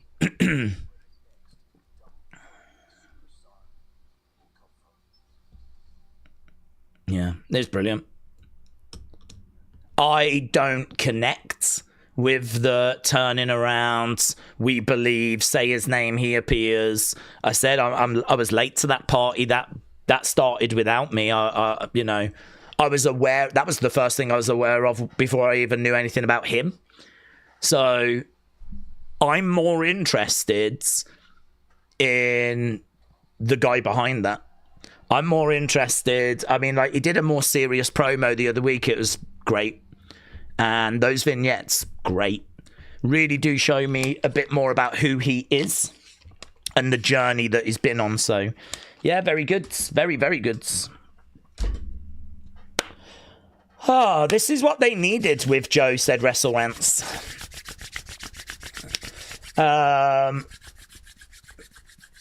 Daze, I meant that Blake should be in either a world title scene or the main roster, like what they had planned. I wouldn't worry about that, honestly. I think that she is... I mean, she actually spoke about it herself, and she's like, I don't know why people are in such a rush. Like, I am learning so much. And, you know, I've got people coming up to me saying that they're loving my work. I'm really enjoying what I'm doing. Like, she herself is really happy with where she is. And, you know, she's like... I think if you put yourself in their shoes... Obviously, you want to get to the main roster because you want to be the big star, right? And go on to do that. But equally, you don't want to get there too early. And you don't want to get there before you really feel like you're ready for that. Now, I can't speak for her as to whether she feels like she's ready for that or not. But what we can say is that I think there is still more work to be done with her. I am still waiting for those kind of killer matches. I'm still waiting for that killer storyline. To me, there's absolutely no doubt whatsoever the best thing she's ever done is her feud with Toni Storm. I don't think we've come remotely close to that in NXT. So I don't need her to get called up. I don't need her to go to the main roster. What I need is her to realize that potential, show consistency, deliver consistently great matches, work on that character. And, you know, I think there is still room for growth there. If she's happy where she is, I would really just put that being called up stuff to one side, because there's every chance she gets called up and, you know, does not get used the way that you would have wanted. I mean, there's a lot of frustration people have got with how Julia is being used. If you look at how Keanu is being used, that's also driven a bit of frustration. I saw people moaning and complaining about Roxanne and about the fact that she's just been shoved in Judgment Day. So the idea that you would be called up and everything would be fantastic. No, it's, you know, there's every chance that you get called up and then, you know, you've got to fight to get on the card. You might suffer a few losses. It might be that you get put with Natalia or something like this. I mean, look at Carmelo being put with, like, The Miz. I mean, Carmelo, you know, it's clicking now. But, I mean, there was periods where we weren't seeing him week in, week out. And if we was, it was just backstage with The Miz. I kind of feel like in NXT, she's getting regular TV time. She's getting showcased a lot. She's in a good place. I wouldn't worry about the call-up thing. In regards to the championship, I mean, that's definitely something she can move towards. But, yeah, I don't mind her losing tonight because she's going to go into a feud with Jada. What I need now from her is I need this feud to be really interesting. I'm really looking for this to be something that's kind of has some good matches, good promos, builds that momentum. You know, focus on that if I was Blake. And she did an interview the other day that seemed to suggest that's where her focus is.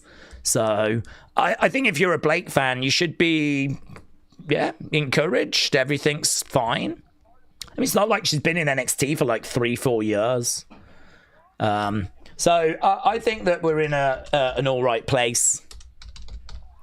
But we do need her.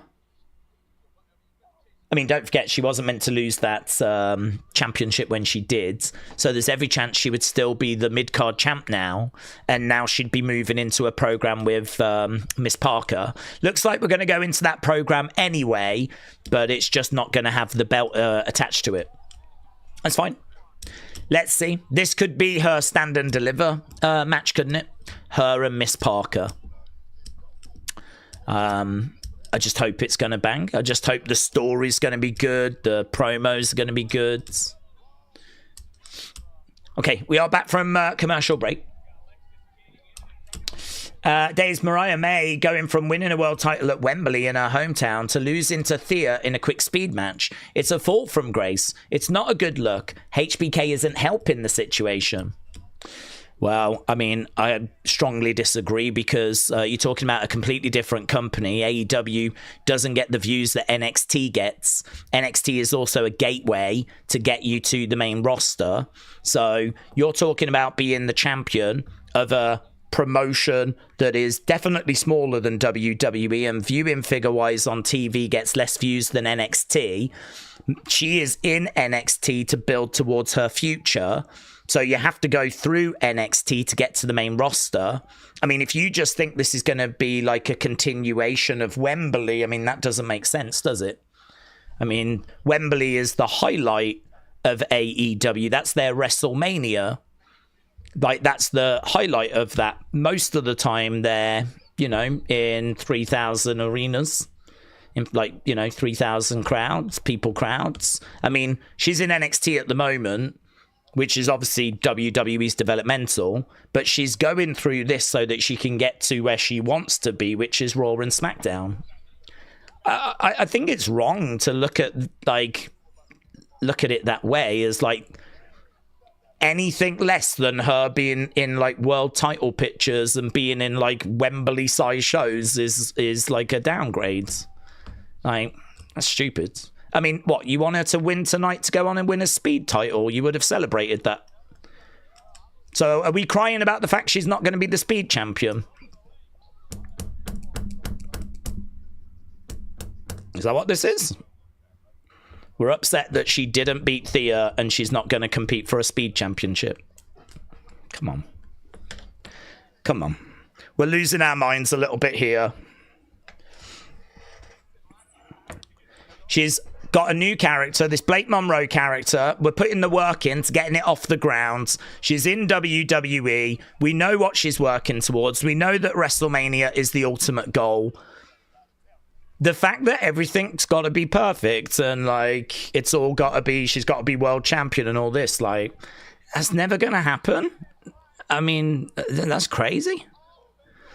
But you know that as well. Shoulder up.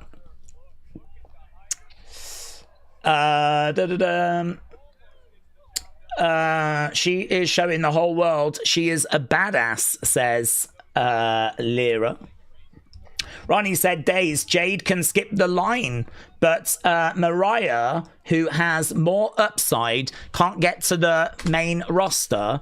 Let's do better. Jade can skip the line. Jade Cargill. Yes. Big knee. We've spoke about that. I don't think that was right. 1, 2, 3. Yeah, I don't think that was right. I mean, Jade Cargill should have gone to NXT, but, you know, Jade Cargill looks like $1 billion. We know why they've moved quick with her, because she looks so impressive. I mean, she seriously is a very impressive looking individual. If they can get the wrestling if they can get the wrestling and the promos to match the look, I mean, they've got gold right there, you know? She looks absolutely incredible. So they are forcing her through, and I don't agree with it. I think she should have gone to NXT. I think they've made a mistake there. I don't think that you're right to point to Jade and go, well, they did that with Jade, they should have done it with Blake, because I think they're making a mistake with Jade. I know why they've done it, but I think they're making a mistake. I think this is better for Blake to go this way. She's learning and she's developing her character and she's in the right place. I don't think that's something we should criticize. Okay, we've got Zarya, we've got Fatal Influence, we're backstage.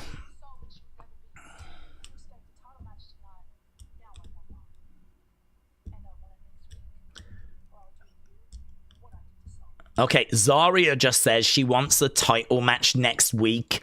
So that's interesting. I'm guessing Soul will probably cost Zarya. But she wants a title match next week. Lyra says, I'm a black woman and look at the black talent. They've made Royce Keys cry like a big baby. I don't know, man. Oba looks amazing. Trick Williams is looking amazing. Javon's got a bright future. Bianca Belair, unfortunate to suffer the injury that she's suffering. Jade Cargill's a champion at the moment. I mean, look, the history of black talent in WWE is a whole separate conversation. And, you know, we're only now starting to move to a place where I think we're really showcasing black talent better than we ever have before. And it's good to see, to be honest. Right behind Oba and Javon and Trick. I think that's a separate conversation, to be honest with you. I don't think that race should really be brought in for Jade Cargill, because I don't think it's race related. I think that Jade's, if we want to get back into that conversation, Edge left at the same time that they signed Jade's. So we lost Edge, but we lost Edge to AEW. That's quite embarrassing. But we equally signed someone from AEW. So I do think that the Edge thing played a part. I think losing Edge to AEW and the press that was generated from that, we tried to counter it. So, we tried to counter that by saying, well, okay, we've got Jade, and she is going to be the future of women's wrestling. And I think they did believe that, but they also knew that she was very limited. So they had to be very, very careful with her presentation. And you might remember they put her in the tag team with Bianca. And I think the plan was they were hoping that Bianca would be able to bring Jade up to speed and we'd be able to make some progress, right? I think progress has been made, but I think it's been quite limited. And the bottom line is, I don't think she should have gone to the main roster. At no point did I think she should have gone to the main roster. She is absolutely an NXT talent.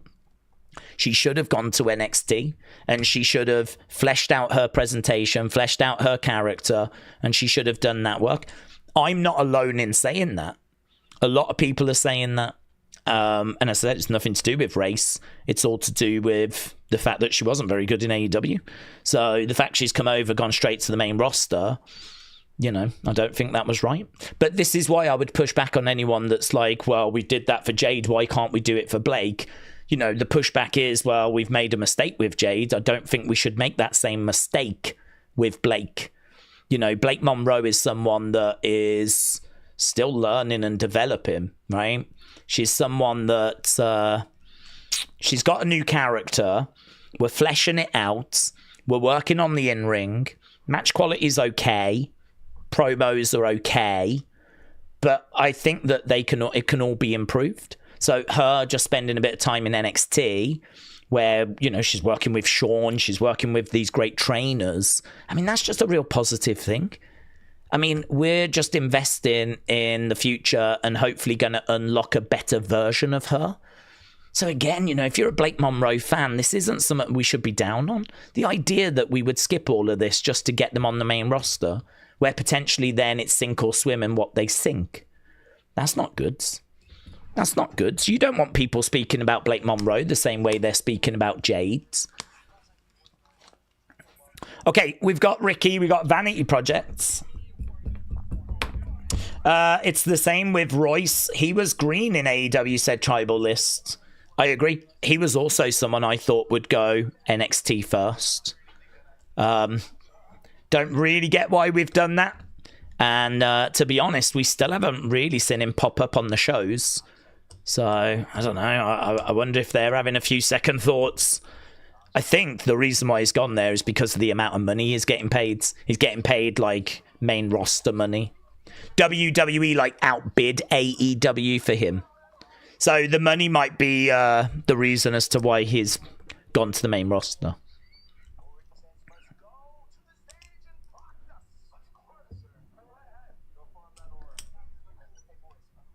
Okay, Ricky is going out to the arena. We've still got the mid-card belt match coming up.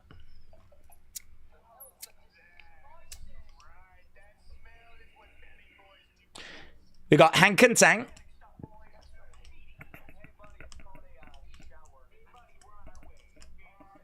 Here's Shiloh.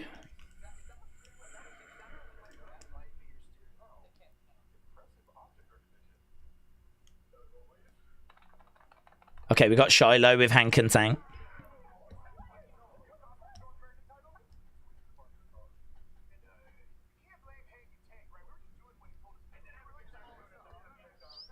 Okay, apparently they've taken apart Brad Baylor's car.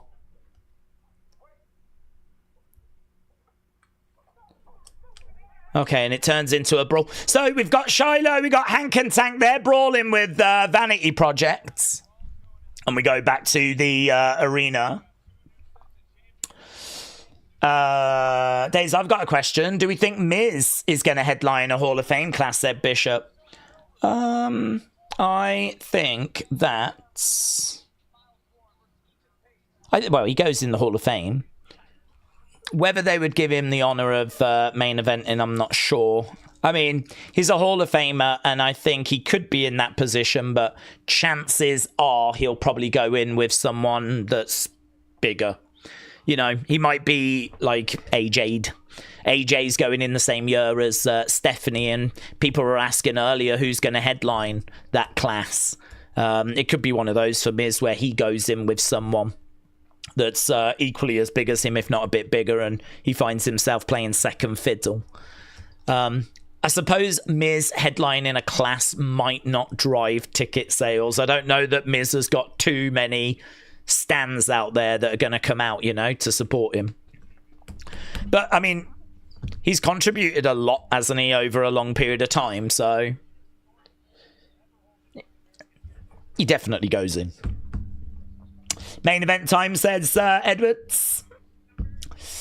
King Yeti said, I don't watch AEW. Can someone explain why they outbid AEW for Royce Keys? Well, I just heard that he was on their radar for a long time. It was on their radar for a long time, and he was someone that they were interested in. I mean, WWE are always interested in bigger people, right? I mean, Jade is quite a big girl in the women's division. Royce Keys has got a good size to him. I think one of the things WWE has kind of struggled with over the years when they've done tryouts and they've gone to the indies is they've struggled with those bigger guys coming in. I think the truth is a lot of people go into American football, go into other things. They don't necessarily go into wrestling. So this is why they had to do like that Next in Line program, so that they could bring athletes in and actually attract some of these bigger stars, bigger guys. So I think Royce Keys, largely down to his size and his potential, was of interest to them. Wardlow, the exact same, actually. So Wardlow was also someone that was kind of on their radar. I think whenever they see someone that's competent, that they think they can work with, that's, got a decent size to them, they're interested. So whether he was worth outbidding AEW for, debatable. Whether he should have gone into the Rumble, debatable. Whether he should have bypassed NXT, debatable. But here's Ethan. Radiated Zombie said, do we think they're keeping Royce Keys for Raw to be a surprise to take on Brock at Mania? Maybe answer the open challenge. Well, the dirt sheets are saying that it's going to be LA Knight. So I don't think that is the plan. I have not heard what the plan is for Royce Keys. Again, I would put him in NXT, even if it's for just 6 months. I'd put him in NXT. I'd, find a way of getting the crowd to connect to him. There's no connection between him and the crowds. I mean, some will have watched him in AEW, but most people won't have. So, for me, he's very cold. I need a reason to care. And it could be that they're working on that presentation right now, which is why they're not doing anything. And certainly they don't need him for Elimination Chamber. What the plan is after Chamber, don't know. Not heard any plans for him whatsoever, so don't know. Just that he's expected to be on the main roster. NXT isn't on for me right now, said Carmen, because of President Trump's State of Union. Oh, is that going to cause some disruption tonight? Is that going to cause some disruption? Did you see the Raw ending footage with everyone in the ring, says Kieran. I've seen clips. I haven't seen the full video. So, yeah, I've seen clips. Mosey. Brock's opponent should be in the crate, says Eric. LA Knight deserves better than facing Brock. Down, down, down, down, down, down. Okay, we're at commercial break.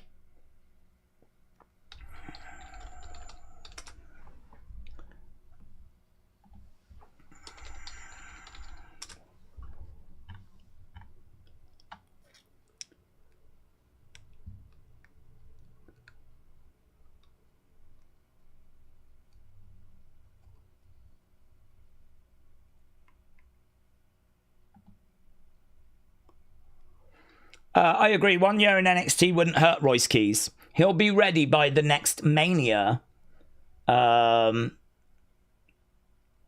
Maybe Ethan and Roxy also, says Ronnie.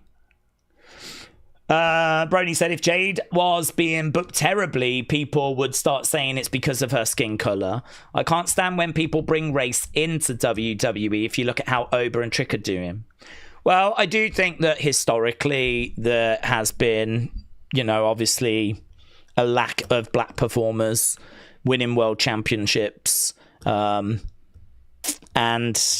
you know, I don't know the reasons for that. I don't know if there was a bit of a glass ceiling. I don't know. I don't know if it was more white dominated. I genuinely don't know the answer to that. But what I do know is that it has been disproportionate.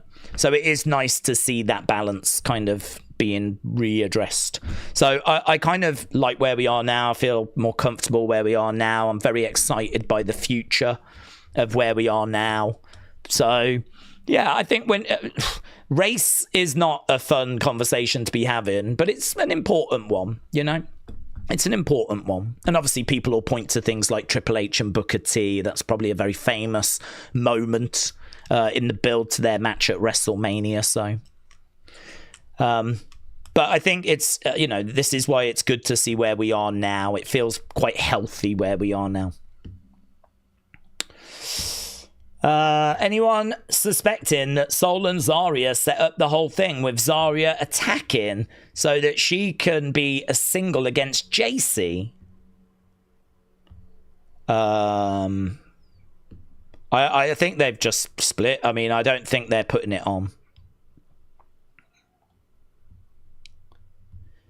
Carmen, shout out to you.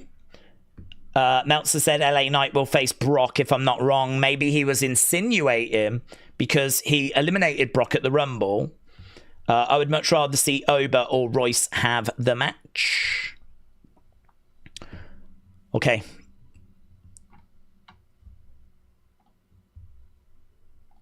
We are at commercial break.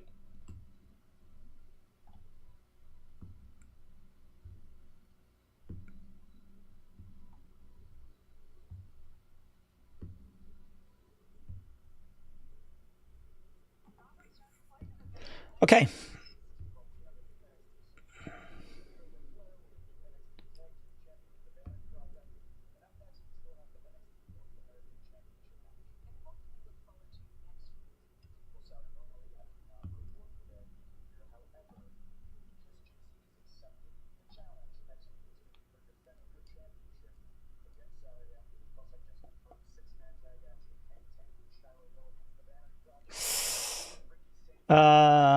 Days I went to Highland, Indiana. Carmen, shout out to you.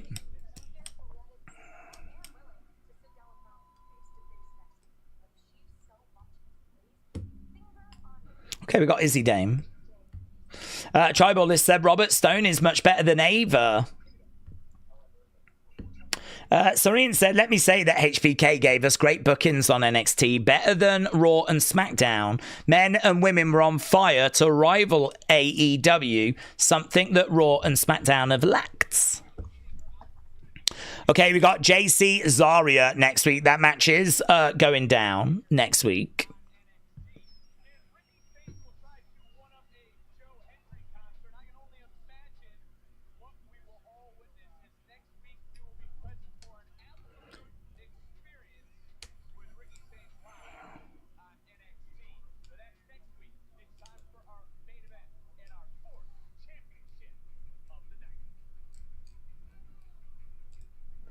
Okay, here we go then. We've got, what, 17 minutes? 17 minutes.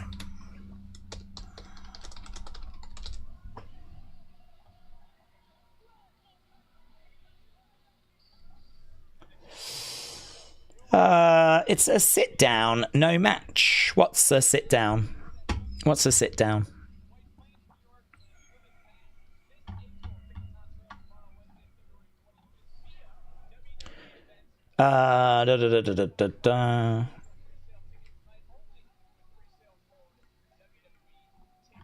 Okay, Miles has made his way down to the ring.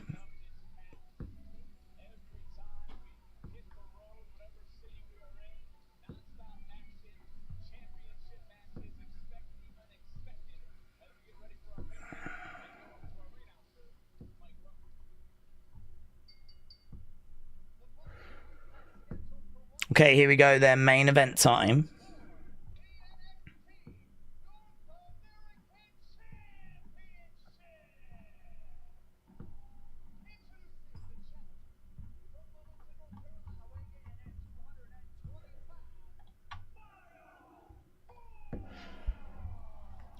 Sean said Royce Keys was talking about emotional topics like losing his brother and the loss of his money. Someone may get emotional. Tyler said, should I go to NXT live event? Oh, definitely. I love them. I'm a big fan. Okay, Ethan, just asking to get his announcement redone.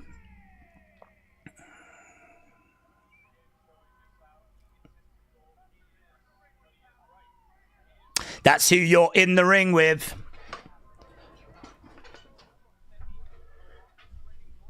Okay, about to get underway. Thinking this is going to be a new champion situation.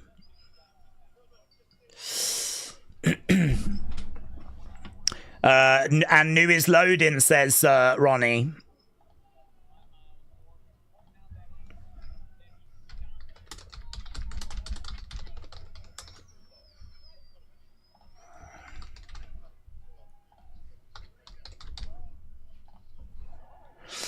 Okay, Miles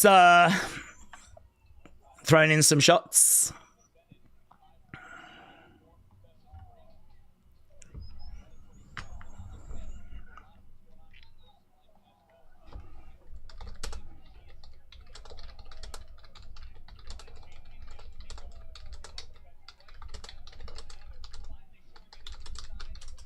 Okay, right now we got Miles grabbing Ethan.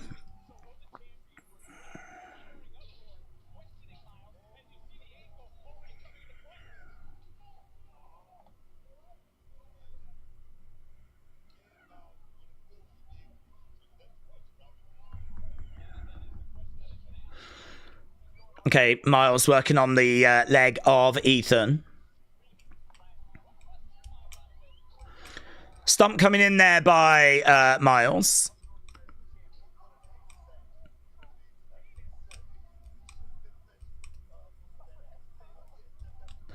Standing on the ankle, stomping down. King Yeti said, I don't care what you believe. I still love you. This is wrestling, not politics, says King Yeti. Sean said, Daze, it was autocorrect. It was meant to say, Mom, no money. What? Losing his brother and lost of money. Of course, someone might get emotional. I don't know what you mean, but... Okay, right now we've got Ethan working on the arm. Shot coming in.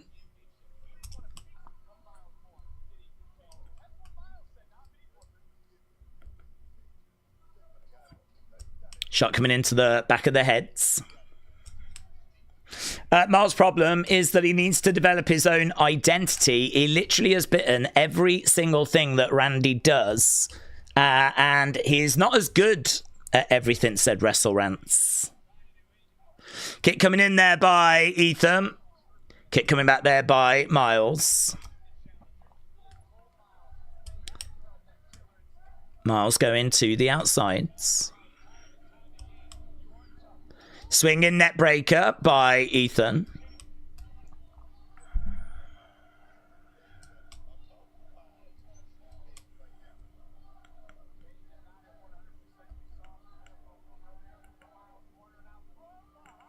Nice. Angle slam. Joel Chant says, Robbie. Baseball slide there by Miles. Ethan goes down.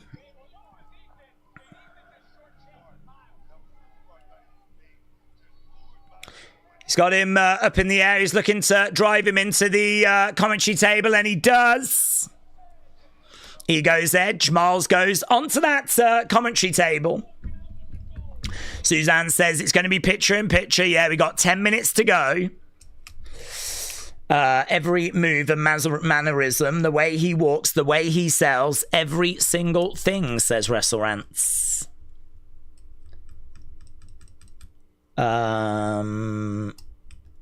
Shining Wizard says the sign on the door says developmental.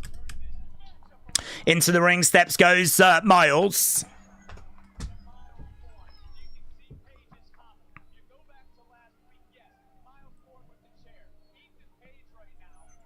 Okay, Ethan is grabbing Miles.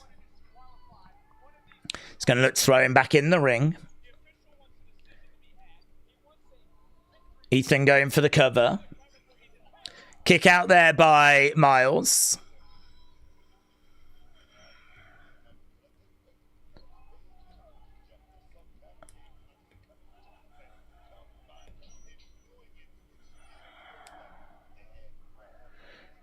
Ethan comes crashing down.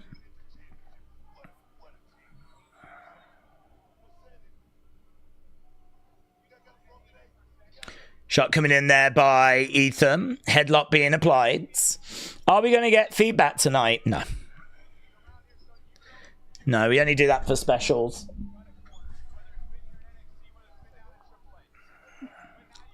Headlock is in. Sean said he was talking about losing his mom, and so he got emotional. Right. Got you. Yeah, I saw that clip.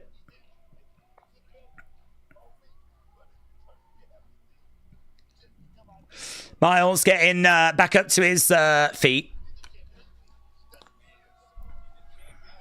Elbow coming into the midsection. And again, Ethan with a shot to the back. I mean, there's every chance that we get Vanity Project coming out. Nice kick there by Ethan. Kick out there by Miles.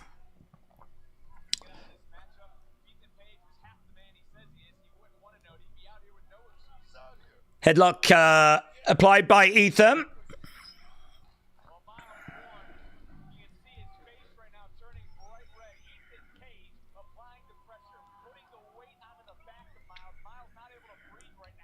Okay, so right now Ethan is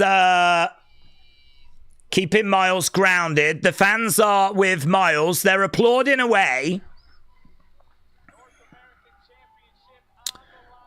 Ethan right now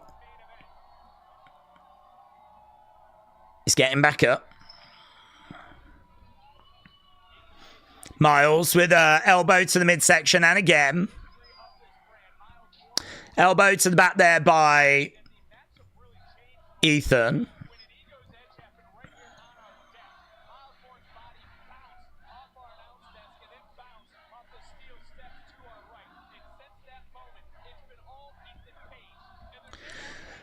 Okay, we do have dueling chants. Let's go, Miles. Ethan Page. Fans were with Miles, but the Ethan fans making their voices heard.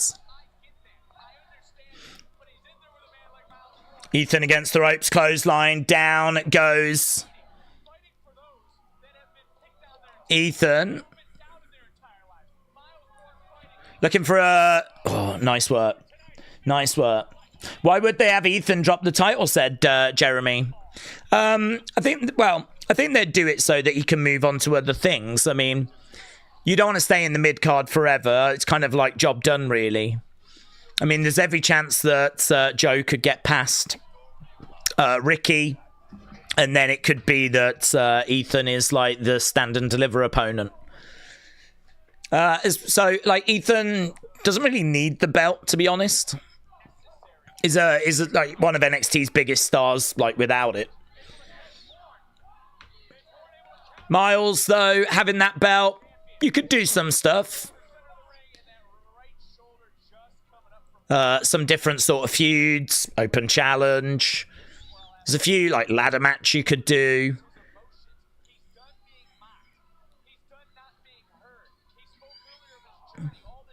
Vic Joseph really going off about how he's tired of not being heard and all this kind of stuff for Miles. He's laying it on quite thick, you know.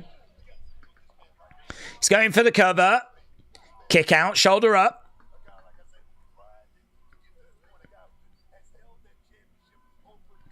Okay, shoulder up there by Miles.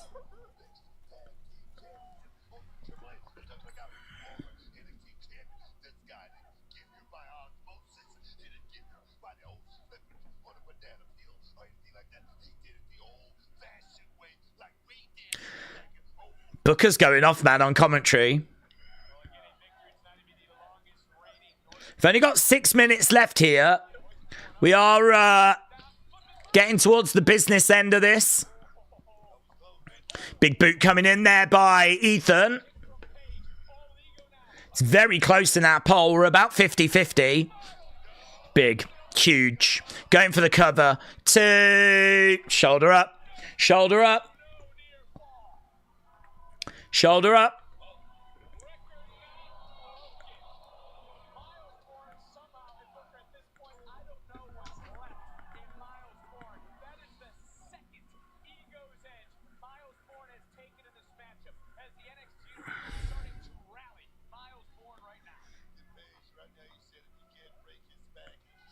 Ethan grabbing a hold of Miles.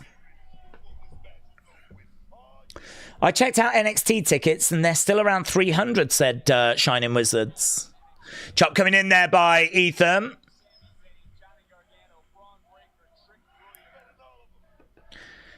Shot coming back there by Miles. These two exchanging shots back and forth.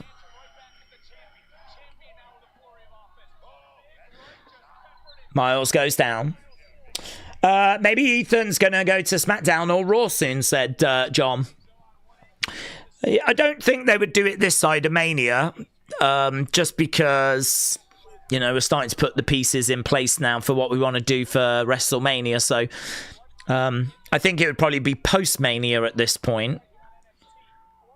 To be honest, though, with the injury issues that we've got, I mean, there might be some gaps that need filling. So, yeah, he could drop it. It could be for that reason. Miles throwing in some shots. Shot coming back there by Ethan.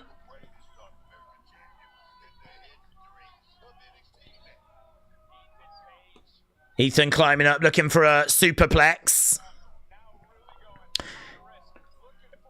I mean, we've got 3 minutes left, so, I mean, we're really getting down to the business ends. Yeah, big, huge superplex. 1, 2, shoulder up. Shoulder up, not over yet, said Glockness.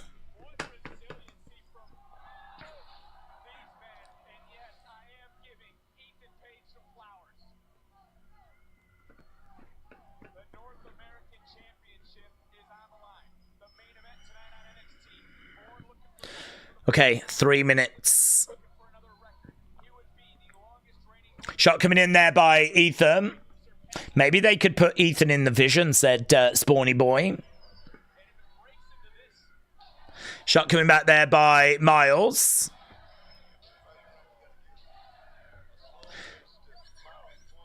Okay, Miles goes down.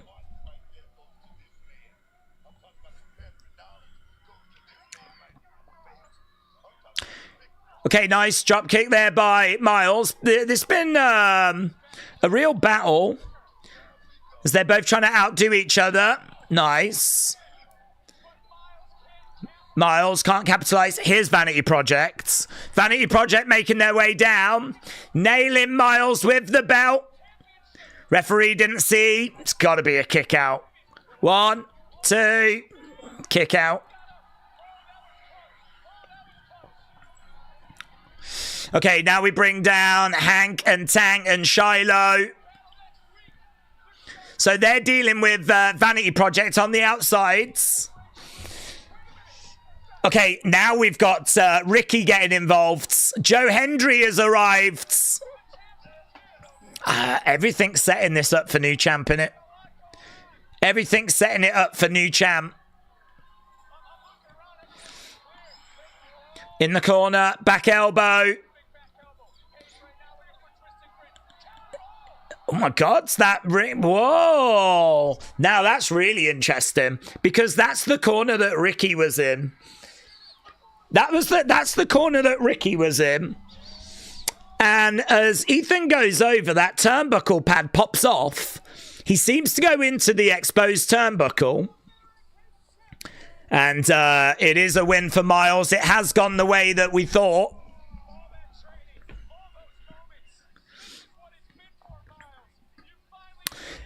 That's... Yeah, that turnbuckle pad's exposed. Perhaps Ricky exposed it because he wanted Ethan to drive Miles into it. Perhaps that was his plan. Oh, his family are there. His mum's there. Ethan is still down. I think the referee has just said to him, hold it up, and he does. So the referee just went over to Miles and he just kind of went like this. I don't think he was celebrating. I think he was sending a message of hold it up. Yeah, I don't know. That match was a little weird. It was just kind of like there and it was plodding along and I was watching it, but like it wasn't like really grabbing me. When Vanity Project came out, that was, this is good, but... Yeah, to be honest, I didn't really find myself being in much doubt that it was going to be a new champion. And then certainly when things were going the way that you kind of go, okay, yeah, bring down Vanity Project, hit him with the belt, he'll kick out of that, on we go. I thought it was nice when Ricky got involved. There was maybe an opportunity there for Ricky to get involved and for that to be where Ethan retains, but as soon as Joe Hendry came out and then he dealt with Ricky, it's like, well, we're back to a level playing field. If this is going to be a level playing field, I think Miles has got it. Maybe there was a chance of an Ethan low blow, whilst the ref wasn't looking, just kind of kicking back and maybe, getting over the line that way. But, yeah, new champion. It's... not a bad thing, honestly. I don't see that as a negative. I think that's going to be good for Ethan. It frees him up now to do other things, and I'm sure they've got much bigger things planned for him. I mean, he's got, main roster written all over him. Don't think that'll be now. Could be now. Don't think it'll be now. But, yeah, I don't mind that. I don't hate that. I don't hate Miles being the one to get the championship. To be honest, I'm more surprised Vanity Project beat Dark State earlier tonight. That was more shocking to me. I'm more surprised that we didn't go back and undo the Zaruka split. That was always a concern, wasn't it? So, yeah, I mean, lots of talking points coming out of this episode. 3 new champs, with the Speed Championship. The Zaruka split. Keanu Carver... looked all right. I mean, it was not much of a match, to be honest. Yeah, solid. Really solid. Really solid. Carmen said, I'm giving tonight like an 8. Jennifer giving it like an 8. 7.5 is enjoyable, said Kader. I think 7.3, said James. Keen said, I'm thinking 9.75. King Notorious says 8 to 9, and Tribalist says 9. Wrestlrant said congrats for Miles, but not gonna lie, he's kind of boring. Well, that's what we got to try and do now, is make him interesting. So, if there is areas that need to be worked on, I mean, that is NXT, isn't it? Everyone's got areas they need to improve on. So, okay, how can we kind of make him a bit more charismatic? How can we kind of get that connection with the fans a bit stronger? We know about the death thing. That is an obstacle for him to obviously overcome, and you'll be hearing loads about that in the future. I mean, if ever he goes to the main roster, then, they'll obviously be communicating that. So, I mean, that's going to be something that we're not going to ever move on from. But obviously, we've covered it in NXT, so we do need to move on, and we do need to kind of flesh him out as a person. And we do need to kind of, build up his connection with the audience and kind of make him a bit more multifaceted and flesh that character out. And, him being the champ now, getting regular TV time, regular promo time, big matches on a regular basis, that's going to help. So I think this is going to be a positive for him. Sink or swim, see what he's got. I think they've liked him for a long time. Ethan goes on to bigger things. Goods. Daryl said 7.75. It was better than Raw yesterday. Tribal List said give him the RKO and he would be over. The only thing is, I mean, I do think we've got some worries and concerns about the fact that a lot of people see him as like a baby Randy. And the problem with that is that he does need to be his own person. So we do need to kind of flesh him out, you know. We don't want Randy Jr., we want Miles Bourne. So who is Miles Bourne? What does Miles Bourne kind of bring to the party? What does he represent? What does he stand for? What does he like? What does he not like? What's he like interacting with other people? Be nice to just sort of flesh his work. It'd be good to get some vignettes of him actually now that he's champion. How does Miles Bourne celebrate this victory? What does that look like? That might be a good starting point. You know, I mean, like if you're one of those kind of vanity project type guys, I would imagine a vignette of you at a club with girls hanging off your arm, you know, drinking, hangover in the morning. That's what I would expect for vanity projects. I don't know what I would expect for Miles Bourne. I don't know, you know, does Miles Bourne like celebrate with his family? Is he a family man? You know, if he hits up his mates, what would they do? Would they just go for a few beers? Does he, I don't know, what's his hobbies? I don't know. I mean, it'd be good to kind of flesh it out a little bit, you know?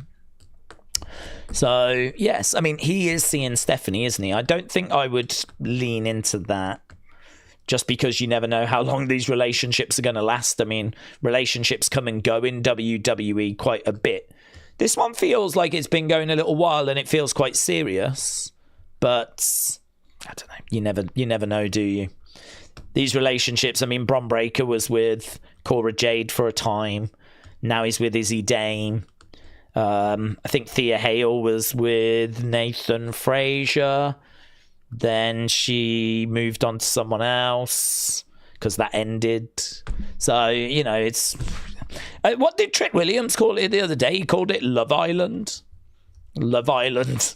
That's what the NXT Performance Center is. Love Island. So I think, you know, look, him and Stephanie, I wish them all the very best. I think I'd be a bit reluctant to get into that at this stage. I think I'd focus on other things first. Tuck Smoker, thank you, my friend. Shout out to you.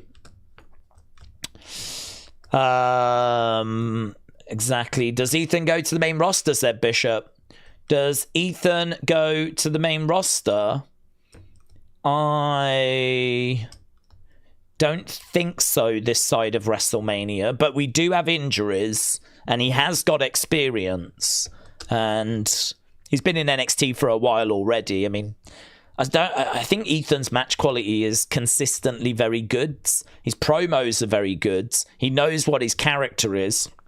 I don't really know what more he can really get from NXT. If he was to get called up now, I would not say that's too soon. I wouldn't have any concerns. I think, you know, the boxes are ticked. So he could, but I don't know, this close to Mania, I always think that they'll probably be more likely to call him up after Mania. You know, you could see it being that sort of Monday Night Raw surprise, the Raw after Mania type surprise. So, you know, you could see it being that. So, yeah, I mean, I enjoyed this episode. I thought it was really good. Didn't find myself getting bored. The only thing was, I don't know why that main event match just wasn't really grabbing me. I think because it was the main event, I don't know. I think I was just expecting it to have a little more to it. It was fine. I'm not down on it.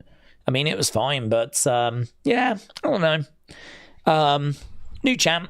I'm excited for that. Match was okay. I really enjoyed that speed match earlier, though. Elio and Jasper and Eli, I really enjoyed that. They call the PC the cesspool party. Don't use the hot tub. Big Time said, I think they've ran out of time. They could have shaved off the Uriah KO match for a week later. Yes, I agree with that. That didn't make a mark on me either, to be honest. I love that Hank and Tank are hanging out now with Shiloh, says King Notorious. Yeah, let's do the poll for that main event, see what people thought. Obviously, the title change will play a part in that. So we'll put that up, get the score, and then we'll be out of here. There we go. Mr. Unfamiliar said, how would we book Zarya and Soul's wedding in 2 weeks? I don't need them getting back together again. Kieran says, see you tomorrow for Evolve. See you tomorrow. Could have done without the speed nonsense. I really enjoyed it. I thought it was a really strong match. Do you know that every second that passes, your chair disintegrates? I do. I'm very aware. Every time I try and get up out of it, like this chair, the arm just goes a little bit more that way. It's kind of at that angle at the moment. I'll probably get a new chair when it's kind of over here. It's at about 1 o'clock. By the time it gets to about 4, that's when I'll know. Speed Timer added a layer to the match. PLE title changes, says John. PLE title changes. Daisy's floating, said TJF. Well, this arm will break at some point and I'll come crashing back down to Earth. Right. Days, this NXT episode is getting a giant lead in with a Trump speech. If we're wondering, NXT is in LA. It's like the UK version in LA. NXT in LA is like the UK version of BBC One. NXT in LA. I don't know what that means. Alvarez thinks that they are surprised that they surprised AJ with the Hall of Fame to keep him with the company through Mania so that AJ doesn't go to another company before then, said Mr. Unfamiliar. Oh. Interesting. He's entitled to that opinion. I mean, it's an opinion. I don't know if I necessarily agree. I suppose it would be down to what's on the table, you know? That's interesting. I didn't consider that. I know that AJ spoke about wanting to stay with wrestling and do something. I mean, I would imagine the best way of keeping him, like, is to give him another job, like to sit him down and go, what do you want? You tell us what you want. Where do you see yourself fitting in? What is it that you want to do? And, you know, let's see if there's a way forwards. I mean, I feel like that's a conversation that should happen anyway. So I think this is why that's just a little bit of a struggle to agree with, because I don't feel like you can just do that and then that's it. I feel like there still needs to be a conversation with AJ where you're like, right, talk to us. What's the plan? You know? Because if he wants to be a trainer at the PC, which I don't know, is that what he wants to do? I mean, maybe the answer is he doesn't quite know and he wants to take some time to figure it out. And if he said that, then I wonder if WWE went, don't want to lose this guy to AEW or even run the risk of losing him to AEW. And then I wonder if that did kind of spark the Hall of Fame chat. But I don't know. I feel like there needs to be a chat with him where we sit down and go, what do you want to do? And try and find, you know, a position for him. is it a case that he has 6 months off and in the summer he then starts at the Performance Center? And could it be that he's the new GM of NXT and he's going to be a trainer? So he's GM on the show, trainer rest of the week. Is that something that interests AJ Styles? They would accommodate that. I've no doubt they would accommodate that. I mean, imagine if AJ Styles wants to be your GM on NXT, keeps him on the show, and he can then work with the next generation. And of course, he can come in, do WWE Worlds, so all that kind of stuff. Legend shows pop up on there, It's going to be hard, though, isn't it? I mean, his body is not able to do what he wants it to do anymore. Mentally, he still is there, So this is why wrestlers struggle when it comes to retirement, because I don't think there is much that's going to give you the same buzz as actually being a wrestler, going out there and wrestling and fighting for championships and being involved in the thick of it. And it's mentally really hard to move on from that. Physically, his body just won't allow it. So, yeah, what does he do now? I mean, if he went to, say, AEW, what would he do there? Commentator? I don't know what he would do. What would he do? That's kind of what Daniels moved into, isn't it? Like commentary. If he wants to be a commentator, I mean, I'm sure we could give it a go. I don't think that's the right place for him. I'm sure he would provide fascinating insights, but I can't say I've ever really listened to his voice and thought that would translate well to a commentary table. So that doesn't feel quite right to me, but there definitely needs to be a conversation with him to see what he wants to do. If that's happened and the answer came back, I'm just not sure right now. Maybe that did spark a bit of concern and lead to the Hall of Fame induction thing. It's interesting. Not thought about it that way. Daze, I don't know about you, but certain stars feel like they fit either Raw or SmackDown. I think Cody on Raw is a perfect example, says Brony. I don't really know anymore what the two shows represent. Back in the day, it used to be like Raw was the A show. So that's, Cody, and that's where you'd want Roman, and that's where you want Becky and Rhea, and, you'd put all maybe not all of your big stars, but the bulk of them. And then SmackDown would have a few stars, obviously. You still need stars. But it would also have that sort of Carmelo type talent, Elia, SmackDown was more in-ring, exciting. It was your wrestling, right? Whereas Monday was your A-show star power. It's where your big stars were. I don't really know if we've got that identity anymore. I'm not sure if that's kind of where we are, or I don't even know where we are. I mean, I feel like Raw and SmackDown, are there detectable differences between them these days? Don't know. That's an interesting conversation. Be a good one for another time.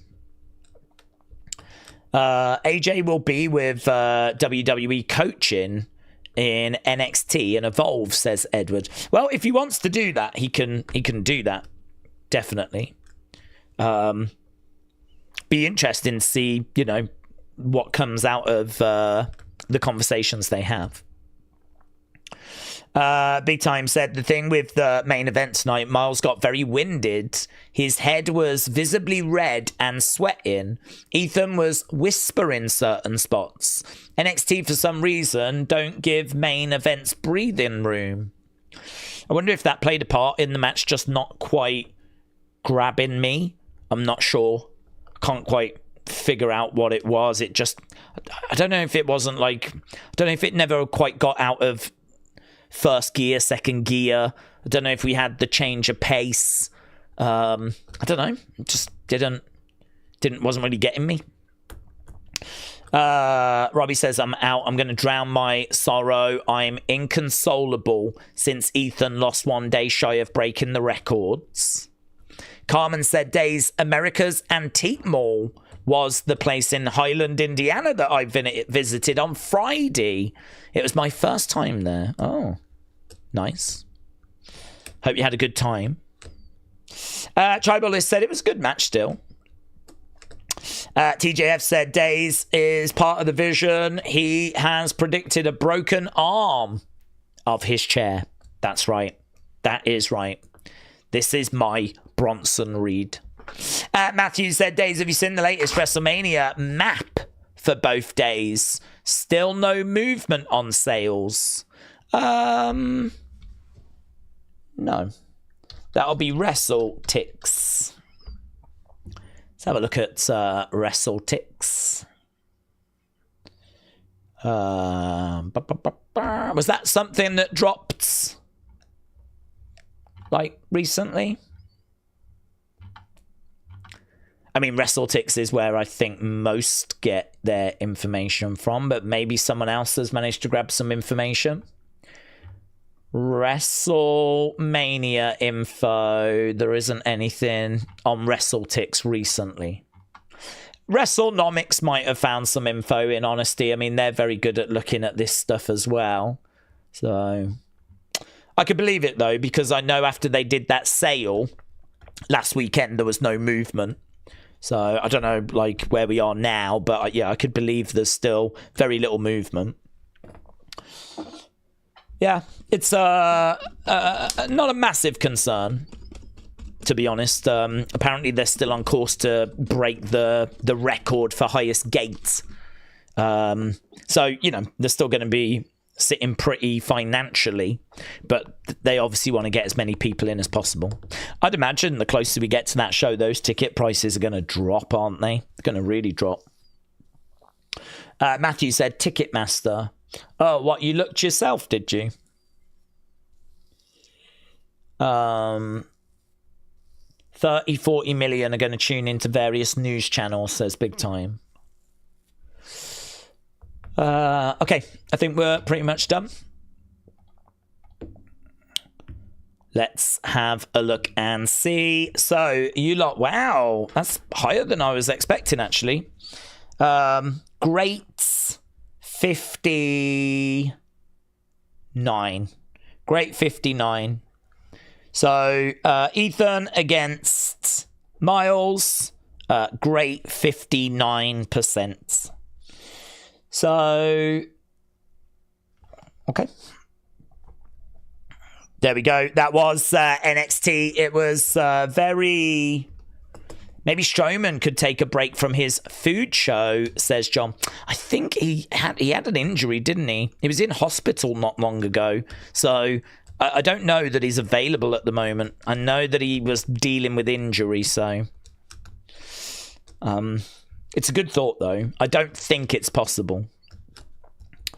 Tribalist said, I'm wondering if Maxine Dupree is still on the floor selling that ring post spots. Let's go. She sold it well. King Yeti, thank you, my friends. Appreciate it. Matthew said there's going to be a 50% sale coming soon. Well, hopefully that'll shift some tickets. Leroy said, I'm on about movie cops, not real life cops. I don't want them killed unless they're evil or corrupt.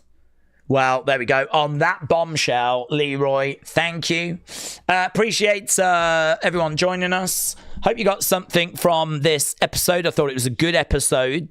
NXT really welcoming a new era with a new mid-card champ, new tag team champs, doing a really good job, actually, of switching over a couple of titles, taking us in a new direction, investing in some new talent, certainly Vanity Project, and, you know, big opportunity for Miles.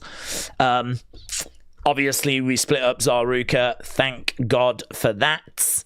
So that was good. And I thought Keanu was looking pretty good. Speed Championship, doesn't really matter who the champion is, but I enjoyed the match. And yeah, strong, really strong. So on we go. Hopefully SmackDown can kind of keep this momentum going. And obviously then we head into Elimination Chamber. So thanks for watching. Appreciate it. And I'll see you again next time.